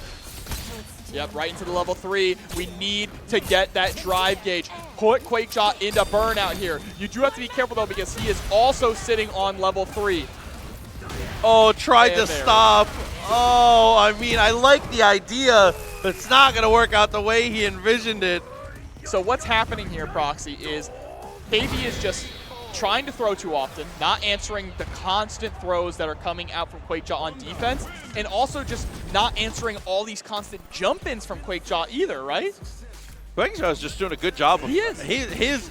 His risk reward options are going extremely well. Like you said, the jumps are risky. Yes, they are, but KV's not answering them, so you're going to keep doing them. 100%. That's why Quakejaw, we've seen in multiple matches where Quakejaw is very grounded. He'll be very grounded. The only real jumps you'll see are a lot of butt slams, but he's realizing that, okay, KV is constantly trying to set up, you know, these orbs, trying to go for a lot of these pierces with the needle, so I'm just going to jump on in. Now we're making the swap to JP, though, in the reset. Okay, but after the JP swap is going to find the Ochio throw. Very nice. Gets a throw again in the corner.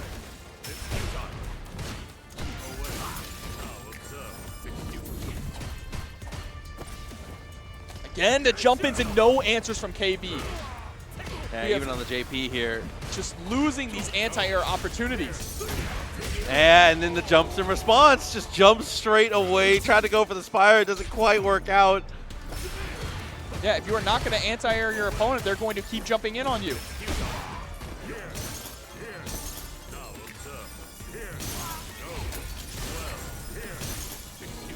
And they just got to weather the storm a little bit. Jumps the command throw attempt. KB been going for that quite often. Level 2 to push a little further to the corner. And Quakejaw is just starting to run away with this momentum here, really feeling himself. Slow headbutt, takes to the skies, another jump. Whiff punish. That was crazy! And a whiff punish on the Amnesia as well. Got the throw, drive gauge is back, now can potentially set up for the stun here. Instead, it's just gonna be the butt stomp into the stun. Quakejaw takes game 1. You see, too often too, KB is going for jump in, throw, jump in, throw. Quakejaw has teched every single one of them. If we just do jump in, jump again, or jump in backdash, we could be getting a lot of reward for that. Or just make him block. If you get a jump in and you swing on your way down, just put pressure on him. Applying some amount of pressure is better than nothing. Here we go, Pierce now. KB starting to play his game plan. Yep, way ahead on the drive gauge here, as he should be. Gets a jump in. See there, just press the normal, make him block. If you're uncomfortable afterwards, just walk away.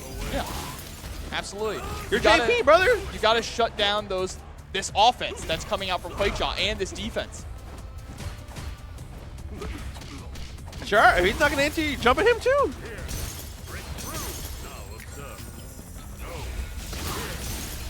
All right, Pierce. Nice, and this zoning gameplay is working out. Just parries and lets the spikes do their work. And when he gets closer, he's just kind of sending the jump sometimes. Like you said, it's the exact same advice on the other side. If he's not going to anti-air you, just jump at him. Yeah, just be patient. Knockdown, this is good. Back to the full screen gameplay here. KV needs to build some of this drive gauge back, very important. There's the jump in, and now we try to go for another neutral jump there, right, to try and call out the throw attempt. That was great. The use of the parry there to avoid all of those mix-ups was phenomenal from Quakejaw. Yep, plus on the situation. Good match afterwards. I like that. Yes, for sure. And now just utilizing the Pierce, we're trying to get rid of that drive gauge, right? There it is. Burnt out. Oh! Into the air throw. Yeah, not going to hit its mark. And then KB going to take a game here, tying it up 1-1 in the reset. They're both straight back in. Having to play the set against the different characters, really mentally taxing here for Quakejaw, but KB looking way more in his element now.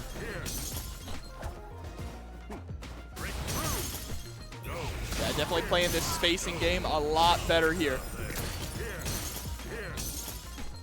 Putting Quakejaw through the movement tutorial.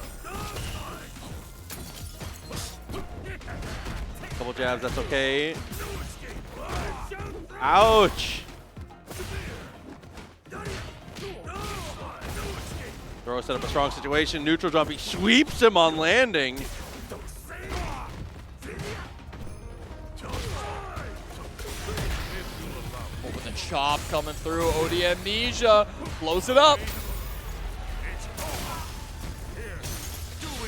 Still blocking out after the command throw, level 2. Yeah, absolutely. If you have charge and you think you can get your opponent, why not send it? I love that choice.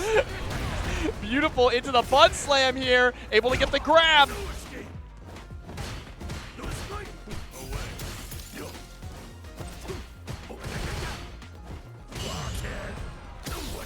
And the perfect parry.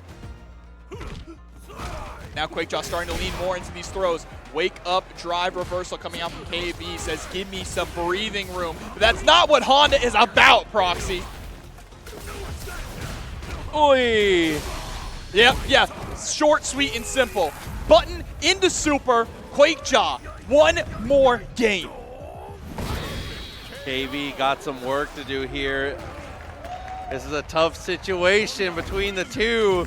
And the crowd loves Honda. And they are going to send the rematch again. So if KV wins this, he's locked. I mean, we're locked into JP no matter what. Either the tournament's over or you got one more to go.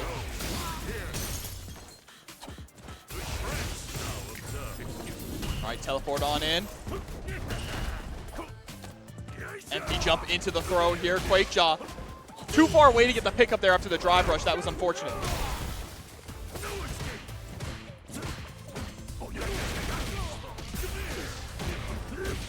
Standard.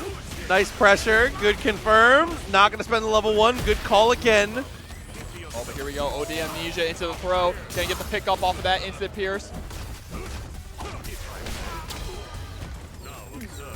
And just like that, you are potentially done for here on one more guess. Wakes up with a throw attempt. Here we go. Sends out the super. Level 2. Sweet chin music. Hits the mark. Great round there for KV. Spent all of his bar getting out of that one.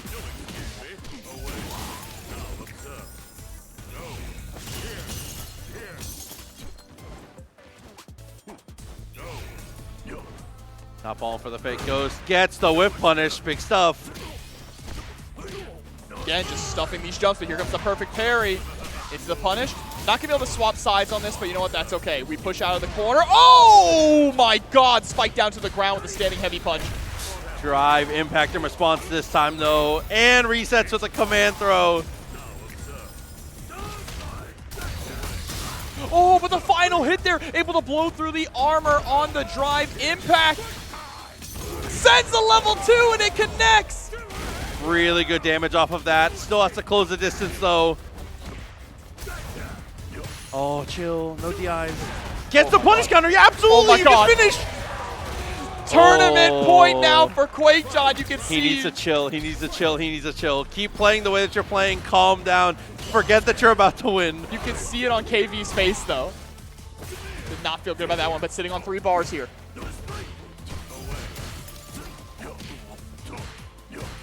Good harassment with the normals here. KV playing it like a veteran. Backs on off. Ooh, yes. We see more of that, right? That's interesting, though, because, again, the throw has been the thing that Quakejaw has been the best at defending. He's been going for it so often. Finally, it actually finds its mark. This is bad. All right, air to air. But Quakejaw is burnt out here. 3 bars available for KV. Who has him right where he wants him.